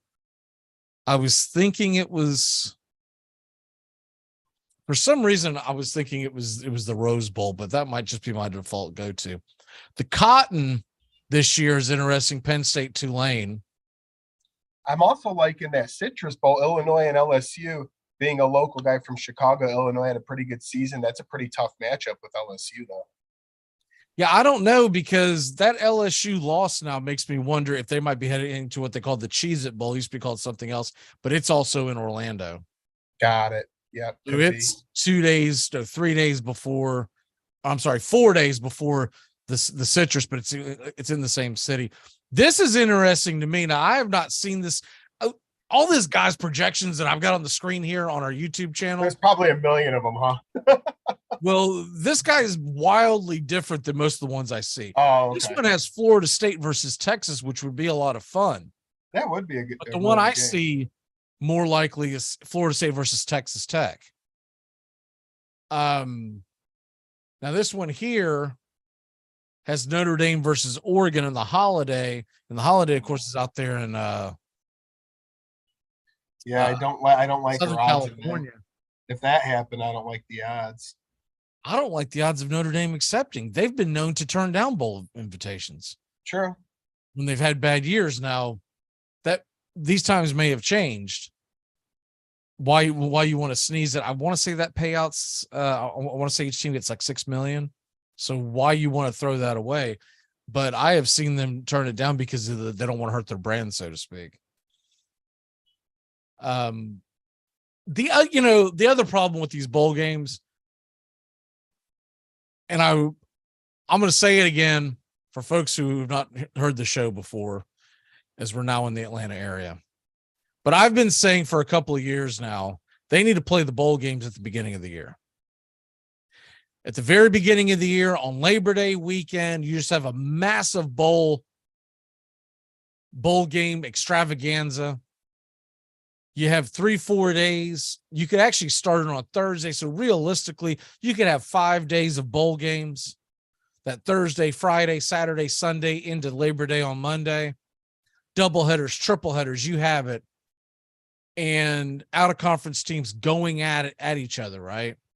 And it would be a lot of fun. And games would mean something and the kids would play. Now what you're looking at is, I mean, there's a lot of teams out there go, man, I hope we get Alabama because half their players aren't playing. Right? Like anyone who's heading to the NFL may not play. Anyone with a bumpsy or a bruisey may not play, whether they're going to the NFL or not. Yeah, I mean, if you're not in that playoff, that's why I can't wait for a couple years down the road when it gets to 12. Because if you're not in that contention, you're already, like you said, looking at your individual career. That's what's most important. One bowl game, the Alamo Bowl, isn't going to get your career further than your draft stock is what it is for the most part going in and out. You're not going to change that all in one meaningless bowl game that's not a playoff. But there was a time, young Squire, sit down and let me tell you, there was a time where winning your bowl game meant something. It meant everything. And it was fun, and you looked forward to it as a fan. And it still is fun for a fan, but only if the teams are playing each other, if the players are playing each other, excuse me. Yeah, and I'm more like, a team that, like you mentioned Alabama, that's a really good example. More of these really good teams that missed out on the playoff who are disappointed, but I still enjoy the bowl games as well, and they're still a fun deal, but the playoff took a little bit of that sentiment away. Unless they do something like tie some NIL money into the bowl appearances with the players, you're not going to get them back playing those games again until you put it at the beginning of the season where it means something for their season. Because I totally get why a kid who's, we'll say 20, 21 years old is about to go into the NFL. He's being told he's a first round pick, right? Or second round pick or whatever. He's going to be drafted. And he doesn't want to play because he doesn't want to risk injury in a game that essentially means nothing to him. You're one little movement away from costing yourself millions of dollars. I cannot blame them. Yeah, I get it. I get it why a kid who might be returning may not want to play because he doesn't want to risk injury because he doesn't want to spend the entire offseason in rehabilitation. So, either get rid of the bowls altogether or put them at the beginning of the season where they will mean something. And you're about to go to a 12-team playoff. I mean, why not just get rid of them? You can have a few of the smaller ones still play. Yes. When we look at the very beginning of this, and you've got whatever the Cure Bowl is, and the Bahama Bowl, and they call it the Fenway Bowl, Lending Tree Bowl. Throw it out there. I'll put the cutoff on, let's say, all the way to Idaho Potato. That's such a funny name. Maybe give us, four, counting them up real quick. I don't know, 20 bowl games on that opening weekend. Yep. And then you could still have about a dozen or so left over where teams like Middle Tennessee, Central Florida, North Texas, Memphis, Louisville, they're still fighting for something for their entire season, right? I guess Marshall. I guess the only flip side of that is, like, say a team that is on a cusp of a bowl game and it's like a win-and-in situation. If you put their lower bowl game at the beginning of the year, they might have not as much to fight for at the end, but they're always going to be fighting those teams, to answer my own question, probably. So they're not going to ever lay down, a team like a Middle Tennessee or a Central Florida. They're always going to be fighting all those teams. So, I like your opinion. I like your thought.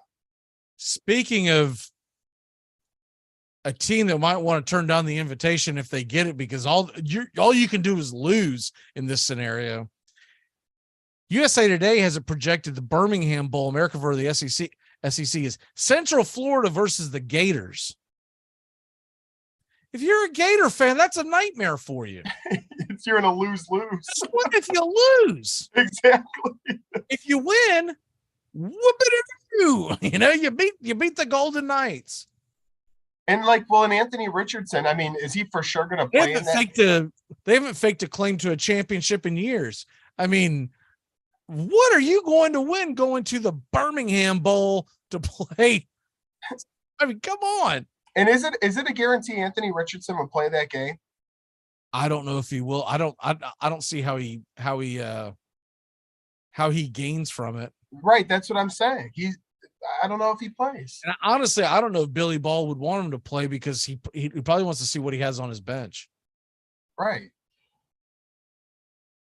But it's not just Richardson, it's a bunch of them. I'll tell you one of the funniest tweets I saw all weekend.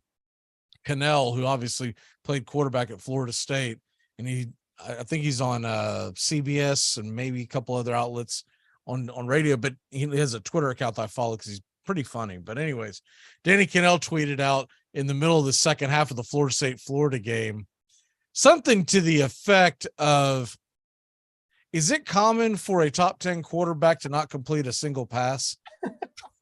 Because he was like 0 for 12 at the time. And I was like, I've been saying this all year long about Richardson. He's overrated as get out because he's a very talented athlete. He can take off and run, and everyone fell in love with the play that he made against Utah, right? And to win that game, right? But you're going to draft him in the top 10. You better be right. You know who's going to take him? It's going to be my Colts. I don't even think it's a terrible pick, but you better be prepared for him to sit for quite some time. Oh, like you said, you know what? This is obviously all hypothetical, but say the Colts end up with him. That's why, to me, Matt Ryan, who's already owed a lot of money, you start Matt Ryan next season, you let Richardson behind him, and then you see what happens. But he's going to be a project, guaranteed. There's no question about it. I mean, that game Friday night, he was skipping passes across the lake. I mean, it looked like a rock that he was just skipping across the lake. One of them was a pass that was a bubble screen, and he's lucky the thing kind of went forward. It was really close to being a fumble. And I don't know. If I'm an NFL GM, there's a lot of quarterbacks out there that I would take over him. Well, I'll tell you what, just from that game alone, I mean, I was way more impressed with Mr. Travis than what he's done this season. The leaps and bounds, I give that guy a lot of credit. Yeah, I still think he's going to come back in an extra year. He should. I think not necessarily an NFL. No, but he's every year you see the steps forward in the college game. I don't know if it will translate, but it's there in college. I don't know if he has the arm strength for NFL, but he could definitely be a backup. He could definitely be a situational guy. Right. Thinking of like a Taysom Hill, but much, much better passer. The other thing would be in today's college football, he might be more enticed to come back because I bet you he gets a pretty good NIL deal to come back. That's going to play a big fact. Look at that Penn State offensive lineman. He was projected to be a first-round pick. He's coming back. They've already announced that there's going to be some big announcement September 3rd, 2023 about Florida State football. And I guarantee you it's got something to do with their old logo coming back. Ooh. I know you got to run, sir. What is your walk-off for the day? Yeah, my walk-off for today is I'm very happy for the United States to put down, especially Iran, after what we heard in that bizarre interview today. So very happy about them. Can't wait to see who they get in the round of 16. And as the first show joining on WQEE, it's been a blast. Braves country, all the Georgia people out there, we're going to bring it hot and heavy every week. Let's go. I'm fired up. All right, brother. We will see you on Thursday.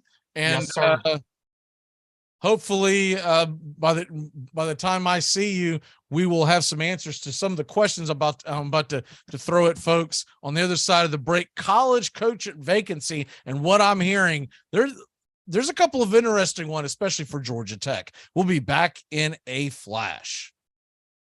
I mean, it's not easy being me. When I was born, the doctor told my mother I did all I could, but he pulled through anyway. Hey, sports fans, it's Rod Peterson here, host of The Rod Peterson Show, inviting you to join us daily for 2 hours of Atlanta's funnest sports talk right here on WQEE. I say fun because it is. You've never heard a show like it because we make the listeners a part of the show every day between noon and 2 p.m. Eastern. You'll hear plenty of the best sports talk, including the latest on the Falcons, the Braves, and more. And who knows, you might even hear you. That's the Rod Peterson Show, daily at noon, right here on WQEE 99.1 FM. Screen pass to Trayshawn DeAndre on the right side. Touchdown. But wait a second. I think there's a flag on the play. All right, you guys got holding on number 97, right? Yeah, definitely holding. No touchdown. All right, make the call. Yeah, I mean, it was holding. So make the call. Or, we say the flag was for an excessive celebration so they can keep the touchdown and apply the penalty to the kickoff, huh? What do you say? What are you talking about? I didn't see excessive celebration. You sure? Could have sworn I saw a little nay-nay going on. What's going on with you, man? All right, look, guys, I got to be real with you. Trayshawn DeAndre just scored that touchdown. Okay, I have him on my fantasy team this week. I need these points. What? Are you kidding me? No, I'm not kidding you, Bill. I'm playing against my father-in-law this week, and if he doesn't score this touchdown, I lose. Well, I'm not going to let you make a bad call because you're in some fantasy football league. Make the call. Craig, no. If you make one bad call. This works out perfectly, Bill. I started the quarterback who threw the touchdown pass. We're going to have to ignore the holding call. I have the kicker, and I was kind of hoping that he wouldn't convert on third down, so he'd have to kick the field goal. Armchair.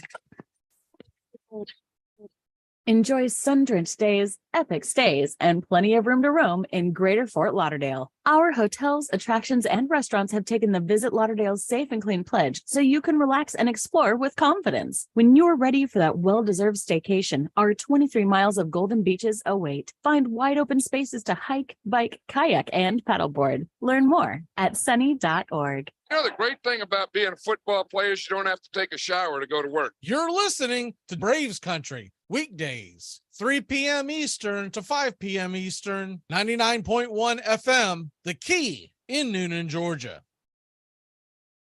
The half and half's curdled and the garbage disposal's jammed. Oh, good morning to you too, Dad. Morning was 2 hours ago. Hey, this isn't my coffee. Where's my finely ground quinoa blend from Starbucks? That's it. Daphne put an eggshell and some allspice in it. Didn't that just dress it up? I like it. Gives it a zing. Now. Where's my paper? Who stole my paper? Mrs. Emily, you old bat. I know it's you. It's right here. We brought it in for you. Oh, wait a minute. Where's the rubber band? This paper has been read. Well, don't worry. We won't tell you what's in it. That is not the point. Let us get something clear. I am not a morning person. I have to ease into my day slowly. First, I have my coffee. Sans eggshells or anything else one tends to pick out of the garbage. Armchair. Community Access Channel. The armchair quarterback, he's full of beer and he's full of snacks. The all-American man with a groove in his head. Yeah, the armchair quarterback, he's kind of fun and he's kind of bad. Welcome back here to Braves Country. I'm Mac Magee. I'm taking you all the way to the top of the hour. And if you missed it, the United States just won. They're moving on. USA 1, Iran nothing, and that is good enough. 2 ties and a win is good enough to take them past group stage, and they will be heading to the field of 16. And a big win for the U.S. and a big turnaround considering where this program was just 4 years ago, where they missed the World Cup altogether. So that's what's going on in the world of World Cup soccer. And we move on from that. If you want to chime in, by the way, the number to call is 678-960-9700. That's 678-960-9700. All right, so let's get you caught up on what's going on in the world of sports. Got a few news and notes to hit you up with, but wanted to start off with the college coaching carousel. You know, we've got Luke Fickell going from Cincinnati to Wisconsin. If you missed that news kind of flew under the radar. But Luke Fickell is going from Cincinnati, and of course he was the coach that took the Bearcats to the Final Four last year. So he heads to Wisconsin. And Hugh Freeze heads to Auburn. I already gave my take on that. Won't run back through that again. But basically a risky hire for the athletic department. And then Matt Rule is going to Nebraska. You see, that deal is 8 years, $72 million for Matt Rule to come back to college football, which is finally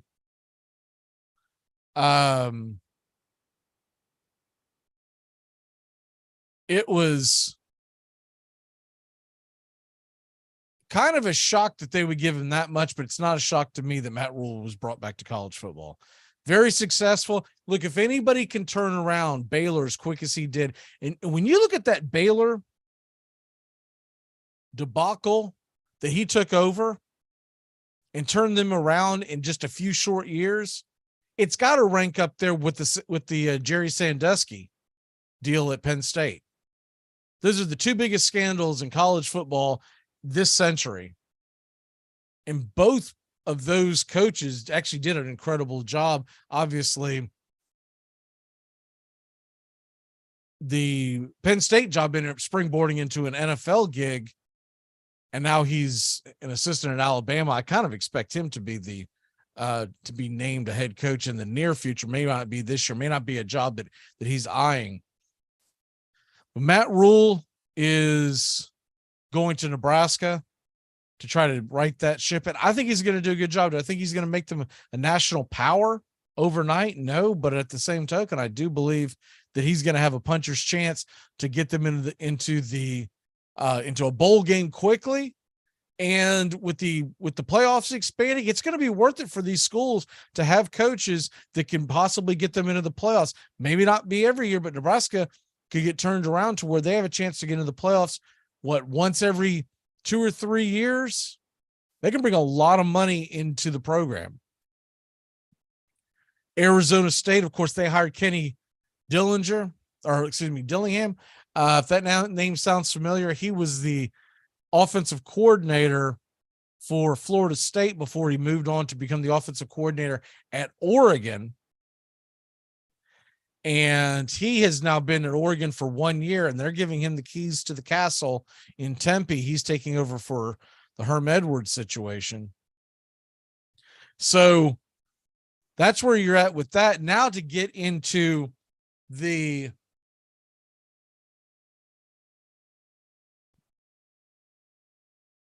coaching opportunities now for teams that are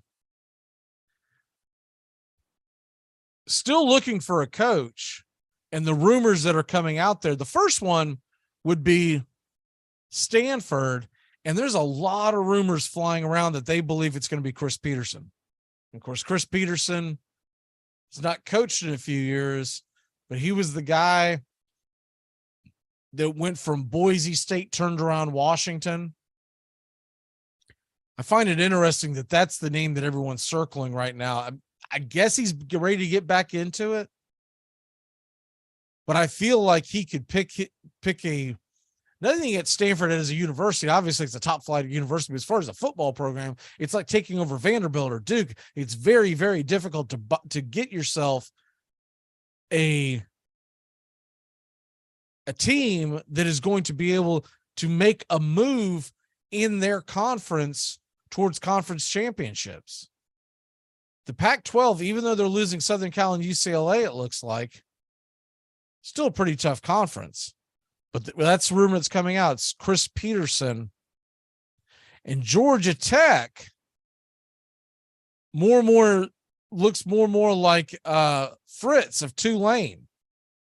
And I don't know if Tulane's wanting to wait until they get their bowl bid.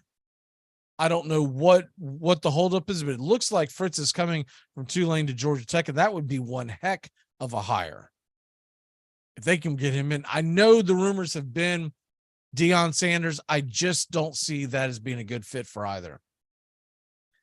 I think Georgia Tech needs to bring in a coach who can open up the offense and is a good X and O's guys. Deion Sanders is really just a hype man. He is a guy that can come in and recruit for you if you're a big name program. He would have been an interesting hire at like an Auburn.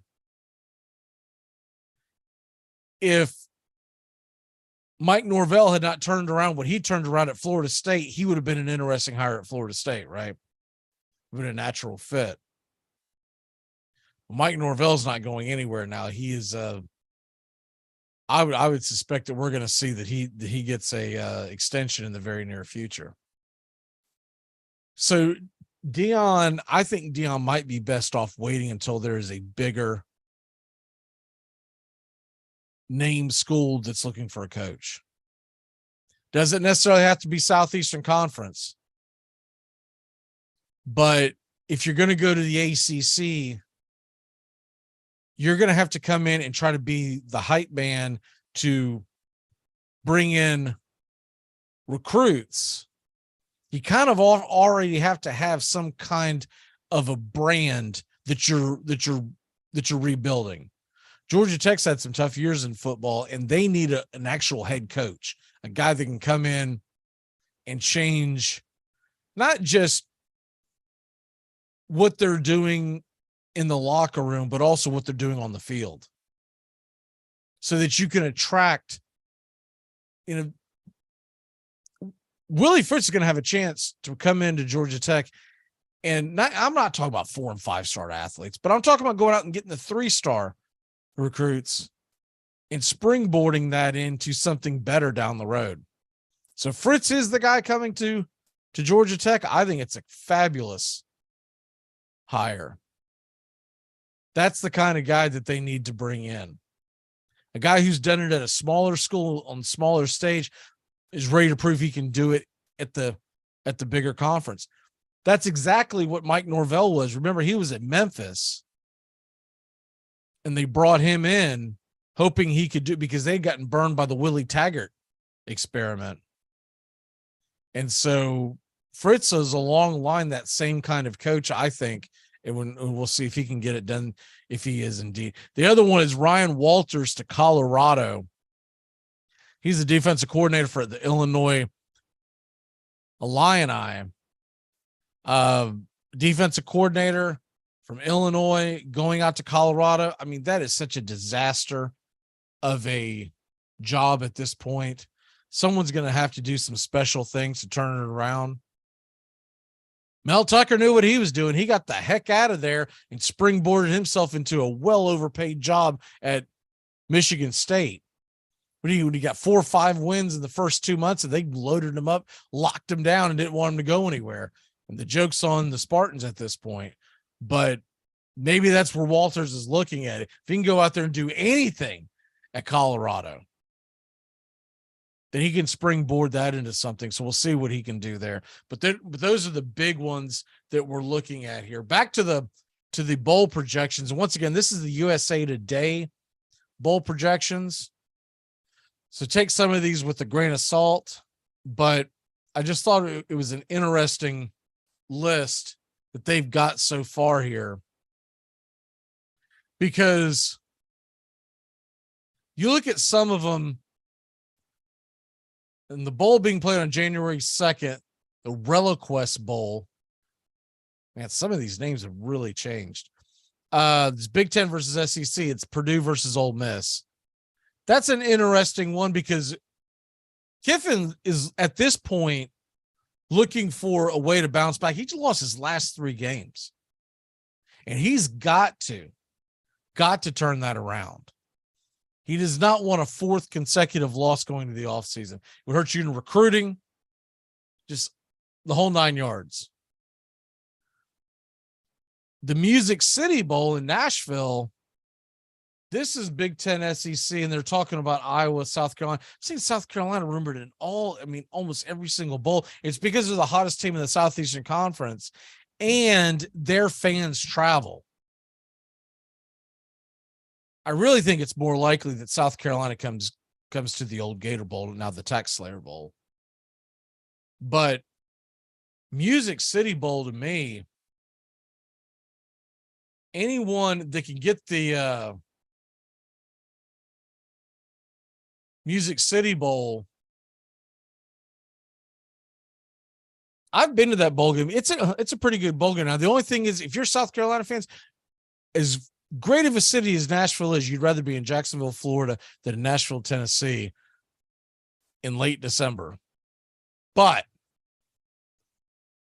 the Music City Bowl is played on December 31st. I don't have the start time in front of me, but it's normally played mid-afternoon, which means you can enjoy the nightlife in Nashville.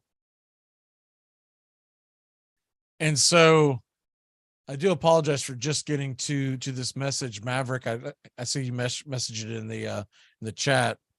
Talking about Dansby Swanson, a little off course here, but that's okay. We'll jump back in college football in a second. Dansby, a lot of folks are.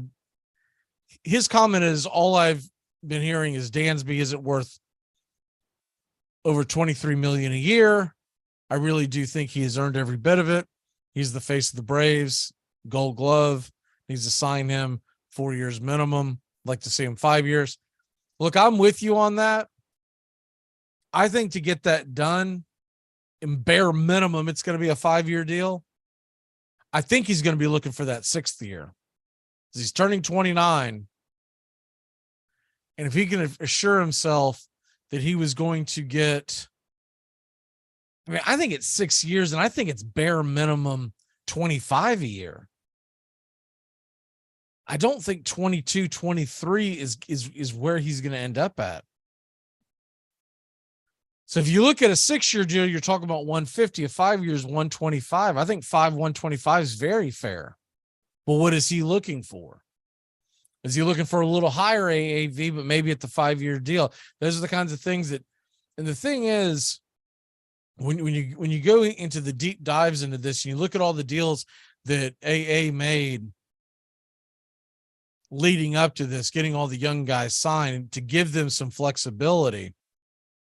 That's fine, but you also don't want to cut your nose off to spite your face. So you go out and you save all this money, and then you throw a boat ton of money to a shortstop in his late 20s. You've also got Vaughn Grissom sitting there in the wings that they believe can play very well.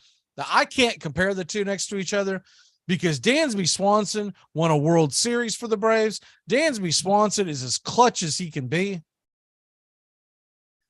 And Vaughn Grissom, who had a very good beginning, wilted at the end. But he was also a rookie. And I think long-term Vaughn Grissom could be very good. But if Vaughn Grissom is your starting shortstop on opening day, he's batting 9th. He's not batting 2nd like Dansby's been batting. Which means, do you go and spend that money elsewhere? And we've also got the dead money that people tend to forget about, because I don't think they want anything to do with Ozuna going forward. But if you put Ozuna in the lineup to start the season off, you're just hoping he can turn it around. Because right now, you're not going to get anything back for him. And they might have had a little more patience for it, but all his off-the-field antics has not helped. So it's a rock and a hard place when it comes to Ozuna. I think if Ozuna's not on the books, they easily can sign Dansby. But with Ozuna being stuck on the books, because if you do trade Ozuna, you're probably going to have to pay his entire salary. So you might as well keep him to see if he can turn things around.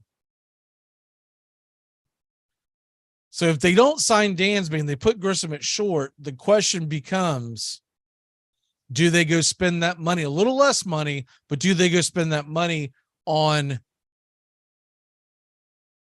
a left fielder? The center field and right field are set. If you're going to rotate in and out at a left field and DH, Ozuna, and then of course you've got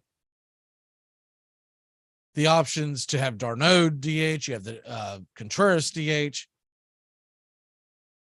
But do you want to go out and maybe get, and I know they got the kid in the offseason, the kid from Colorado, but he's being looked upon more as a bench piece. They don't really look at him as a starting lineup guy on opening day. So that's the question, is who do they put in there if they do not get Dansby Swanson? Because I don't think Dansby Swanson walks and the Braves don't sign anybody. I don't think that's going to happen. But we're also fooling ourselves if we think that they're going to sign Trey Turner when they couldn't sign Dansby Swanson, that they're going to sign Carlos Correa when they couldn't sign Dansby Swanson, because the two of those guys are looking for much higher AAVs, and rightfully so. Dansby's had a heck of a year and a half, 2 years with Atlanta, but these guys have put together year after year after year of all-star baseball. And then, of course, there's the Xander Bogaerts thing. But once again, unless Xander Bogaerts AAV is a lot smaller than what was first being projected, I don't think that's the option. I really think it's either you go after Dansby, and if you don't give it, you pivot. And we'll probably get into that later on this week, but talk about who the Braves could replace if they don't get Dansby. Who do they replace in the lineup? Not at shortstop, but in the lineup. We got to take our last break. We'll be back in a flash here on Braves Country. You're listening to WQEE 99.1 FM. And we're also live on youtube.com/@Braves Country.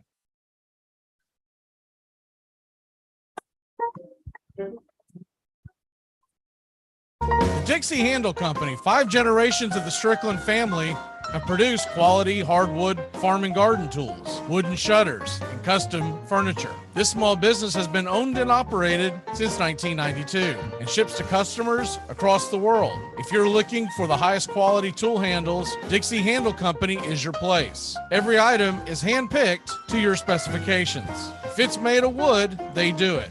Call now, 931-722-3395. That's 931-722-3395. Or go online to dixiehandle.com. The Dixie Handle Company. Welcome to Craftsmanship, a proud sponsor of Braves Country Baseball.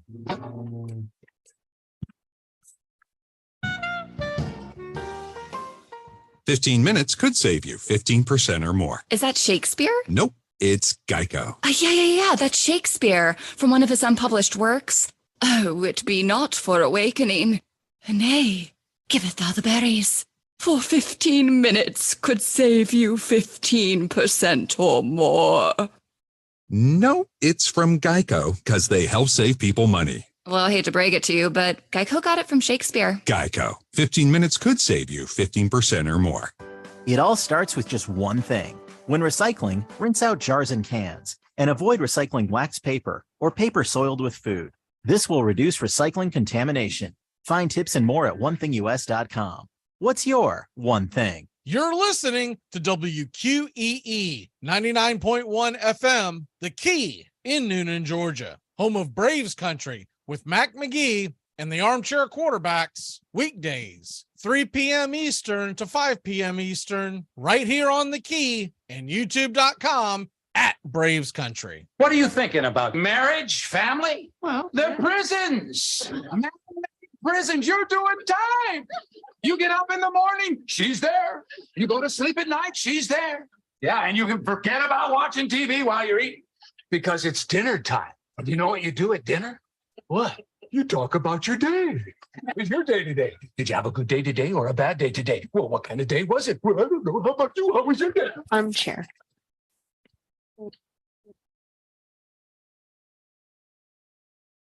Welcome back here to the Armchair Quarterbacks, Braves Country. We are coming to you live weekdays 3 to 5 p.m. here on WQEE, and talk a little college football. And I'll get a list together by tomorrow to talk about Dansby's replacement. If we're not going to get Dansby Swanson back to the Braves, then you got to fill him in that lineup. And I don't think it's going to be a shortstop necessary. Not a house net. You might get a veteran that they can platoon with, but I really don't see anything else. Let's go ahead and look at some of the early lines. As by the way, some of these other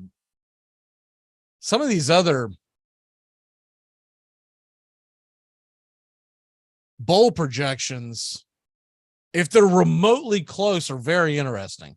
I'm just going to throw the ones that I see now, and then we'll revisit this we'll say Friday, because I think a lot of these will change. And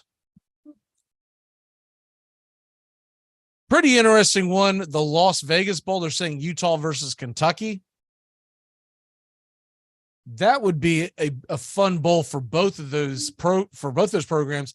Utah maybe not as much, but Kentucky fans would love to go to Vegas on December 17th. So they would love to go to Vegas for Christmas, right? And Kentucky kind of fell off a little bit towards the end, but they had a really impressive beginning of the season. The Birmingham Bowl one, that's a head scratcher. Why would Florida want to play Central Florida? They have nothing to gain at all whatsoever. But I guess stranger things have happened, but I don't see what you're going to win doing any of this. Another one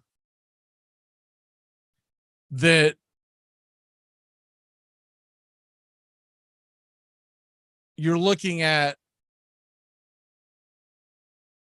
what about if you get a collision? And this is, let me scroll up to it. This is projected as a New Year's Day, or New Year's Six Bowl. Clemson, Tennessee, and the Orange. That's a fun one. That's a really fun one.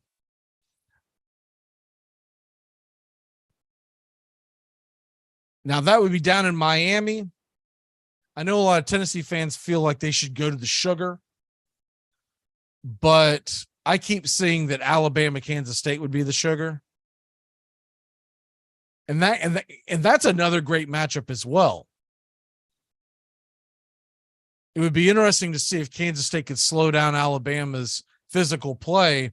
And at the same token, could Alabama keep up? Because Alabama's defense has been very average for Alabama standards this year, and Kansas State can put up some points.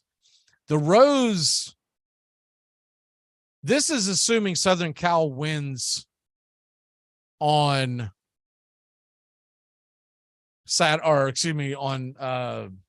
if Southern Cal wins Friday night, the conference championship for that is Friday, not Saturday like the rest of them. If USC wins, they are projecting the Washington Huskies to play Ohio State in the Rose Bowl. Now, this is all assuming Michigan, TCU, Georgia, and Southern Cal make the playoffs. The other one that could be a sneaky fun game is they are projecting not only Florida State, Texas. I think Florida State, Texas would be a phenomenal one in Orlando. Those two fan bases. What day is that? It's on December 29th. So you could go down there and you could spend New Year's. The only drawback is I think that's like a Wednesday, but whatever. I believe that would be a night game. The other game that they're talking about, a Holiday Bowl, if Notre Dame goes with Notre Dame, Oregon, that's a fun one. And then also one for Missouri fans. I don't know so much for Sooner fans, but Oklahoma, Missouri being projected in the Texas Bowl, it might be a little of a downer for Oklahoma fans, but Missouri fans would flock to that. A couple of the others real quick, and then we'll get back on track with the betting lines. Middle Tennessee and South Alabama in the Camella Bowl, or that's Conference USA. Back in Sunbelt are built into that, and they're projecting Middle Tennessee, who's had a really good year. Remember, they beat the Miami Hurricanes in Miami, but they've also had a very good year outside of that as well in conference play. Army SMU in the Independence Bowl on the 23rd. And that reminds me, by the way, if I haven't said it enough, a week from Saturday, Army Navy game, youtube.com/@BravesCountry. We will be doing play-by-play of Army Navy. Did it first time last year and got a lot of really good responses. And we're going to continue to do that every year going forward. And you get a chance to tune in. You know, you might wonder who's listening to that. As opposed to watching. Well, there's a lot of folks that are in parts of the world that are defending our country that cannot get it. And a lot of them chimed in last year saying, thanks for, doing this. We can't see or hear the game because of where we're at. And obviously they can't disclose where they are, but that's why we're doing it. Just kind of giving back, during that, especially that time of year. And the Army Navy game is always one of my favorite ones. I love the history of it, the pageantry of it, and we look forward to that. So that's next Saturday. Okay. Getting back into the lines before we have to head out of here at the top of the hour. We got a few minutes. Some of the lines that are jumping out at me. Let's talk those college football lines, because the college football, by the way, there is a game on, what is that? Thursday night. There is an NFL game, Buffalo versus New England. But getting back to the college football, it's like some of these lines have been pulled down, but I'll still get them up here. Now we're going off of the Caesars book. So if your book's a little different, I get it, but got to go off the Caesars book because it's very easy to access off of the ESPN app. Friday night's game, the Pac-12 championship, Utah, who beat USC the first time out, close ball game. They are a 3-point underdog. USC giving up 3 and the over-under 67. I contend that is a really high over-under because if you look at the first meeting, yes, it was a high-scoring game. I want to say 42, 41, 43, 42, something like that. So that obviously cleared the over. But you're going to see each other for a second time. That is a high over-under. So I'm more likely to grab the under or just grab USC minus the 3. Usually in those situations, I grab another game that I like and hit the money line. The Southeastern Conference Championship game, of course, that's the big one here in this area. And we'll be bringing you the pregame show, 2 p.m. Eastern, right here on the Key. 2 to 3:30 we'll be on, and then the Key's going to pick up the SEC Championship game. So that should be a lot of fun on Saturday. And we'll have the whole crew with us here on Saturday. But LSU is a 17.5-point underdog. What I find interesting is the over-under 51.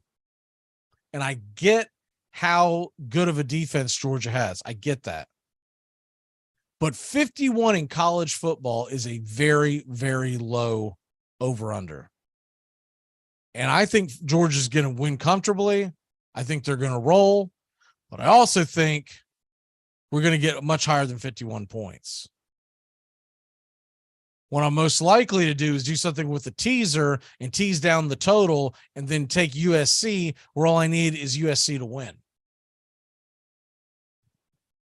That, to me, is one of the best plays of the weekend. That, and real quick, I like TCU to cover. They're giving up 2.5. I do think they're going to get that W. Has not been easy, and they got to beat Kansas State for a second time, but I'm willing to take that chance. And UCF Tulane, the over-under is 56.5. If you like that over, you better get it now, because I think it's going to creep up towards 60. I think you're going to see it around 58 or so before kickoff. And Clemson, I don't think they're going to beat North Carolina by that 7.5. All right, we're going to go ahead and get out of here. My walk-off for the day is you got some NBA on tonight. You've got it's kind of a slow night in sports. Well, take advantage of it now, because in about a week or two, you're going to be hitting it. You're going to have bowl games going left and right. And of course, the NFL's heating up, and we will be back tomorrow we're going to be talking. We're going to get in there, and I'm going to give you who I think the Braves are going to get in free agency. And it's not Dansby Swanson, because things aren't looking good. I hope I'm wrong. And then we'll also talk about college football. We got Red Raider Doug coming with us tomorrow. I believe Steven will be talking fantasy with us tomorrow, but we'll have to double check on that. And we got a big week in store. We're here 3 to 5 every single day from here on in. Weekdays 3 to 5. And then, of course, Saturday, we are going to be 2 to 3:30 for the kickoff show for the SEC Championship game. We will see you tomorrow. Have a great day, as Tuesday is done. Stay locked in here on WQEE, The Key.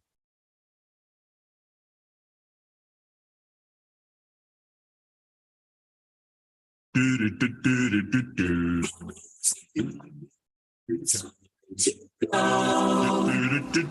back tomorrow with another show. Well, unless we're fired, we'll talk to you then. Goodbye, sweetheart. Goodbye. Goodbye. Guys and gals, it's time to go. We'll see you on the next show. Same bat time, same bat channel. Thanks for listening to Braves Country with Mac Magee and the Armchair Quarterbacks on 99.1 FM, WQEE, The Key in Newnan, Georgia, and simulcasting on youtube.com/@Braves Country. Braves Country comes your way weekdays 3 p.m. Eastern to 5 p.m. Eastern. Please follow, like, and subscribe today. Armchair Quarterback Radio, your first choice for Southern sports. Something of a 5th of September. She said a lot that I can't remember. Something of a 5th. Can I get another cigarette, please? Can I get another cigarette, please? Yeah, I know I live to regret it. Just give me another cigarette, please.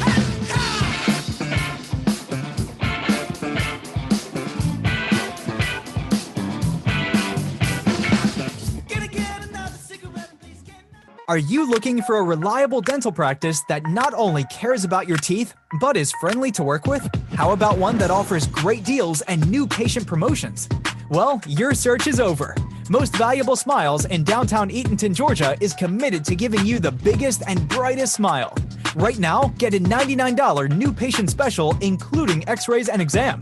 Maybe you're looking for veneers. Most Valuable Smiles veneer special includes 1 free veneer with every 5 purchased. Or get that bright white smile you've always wanted by taking advantage of an exclusive $100 off Zoom whitening treatment when you book today. And don't forget that 2022 is almost over. That means most insurance policies will reset by the new year, and to avoid losing that extra money, you need to use it or lose it. Book an appointment today with Most Valuable Smiles in downtown Eatonton to lock in these exclusive deals. Call 706-623-0318 or visit mostvaluablesmiles.com.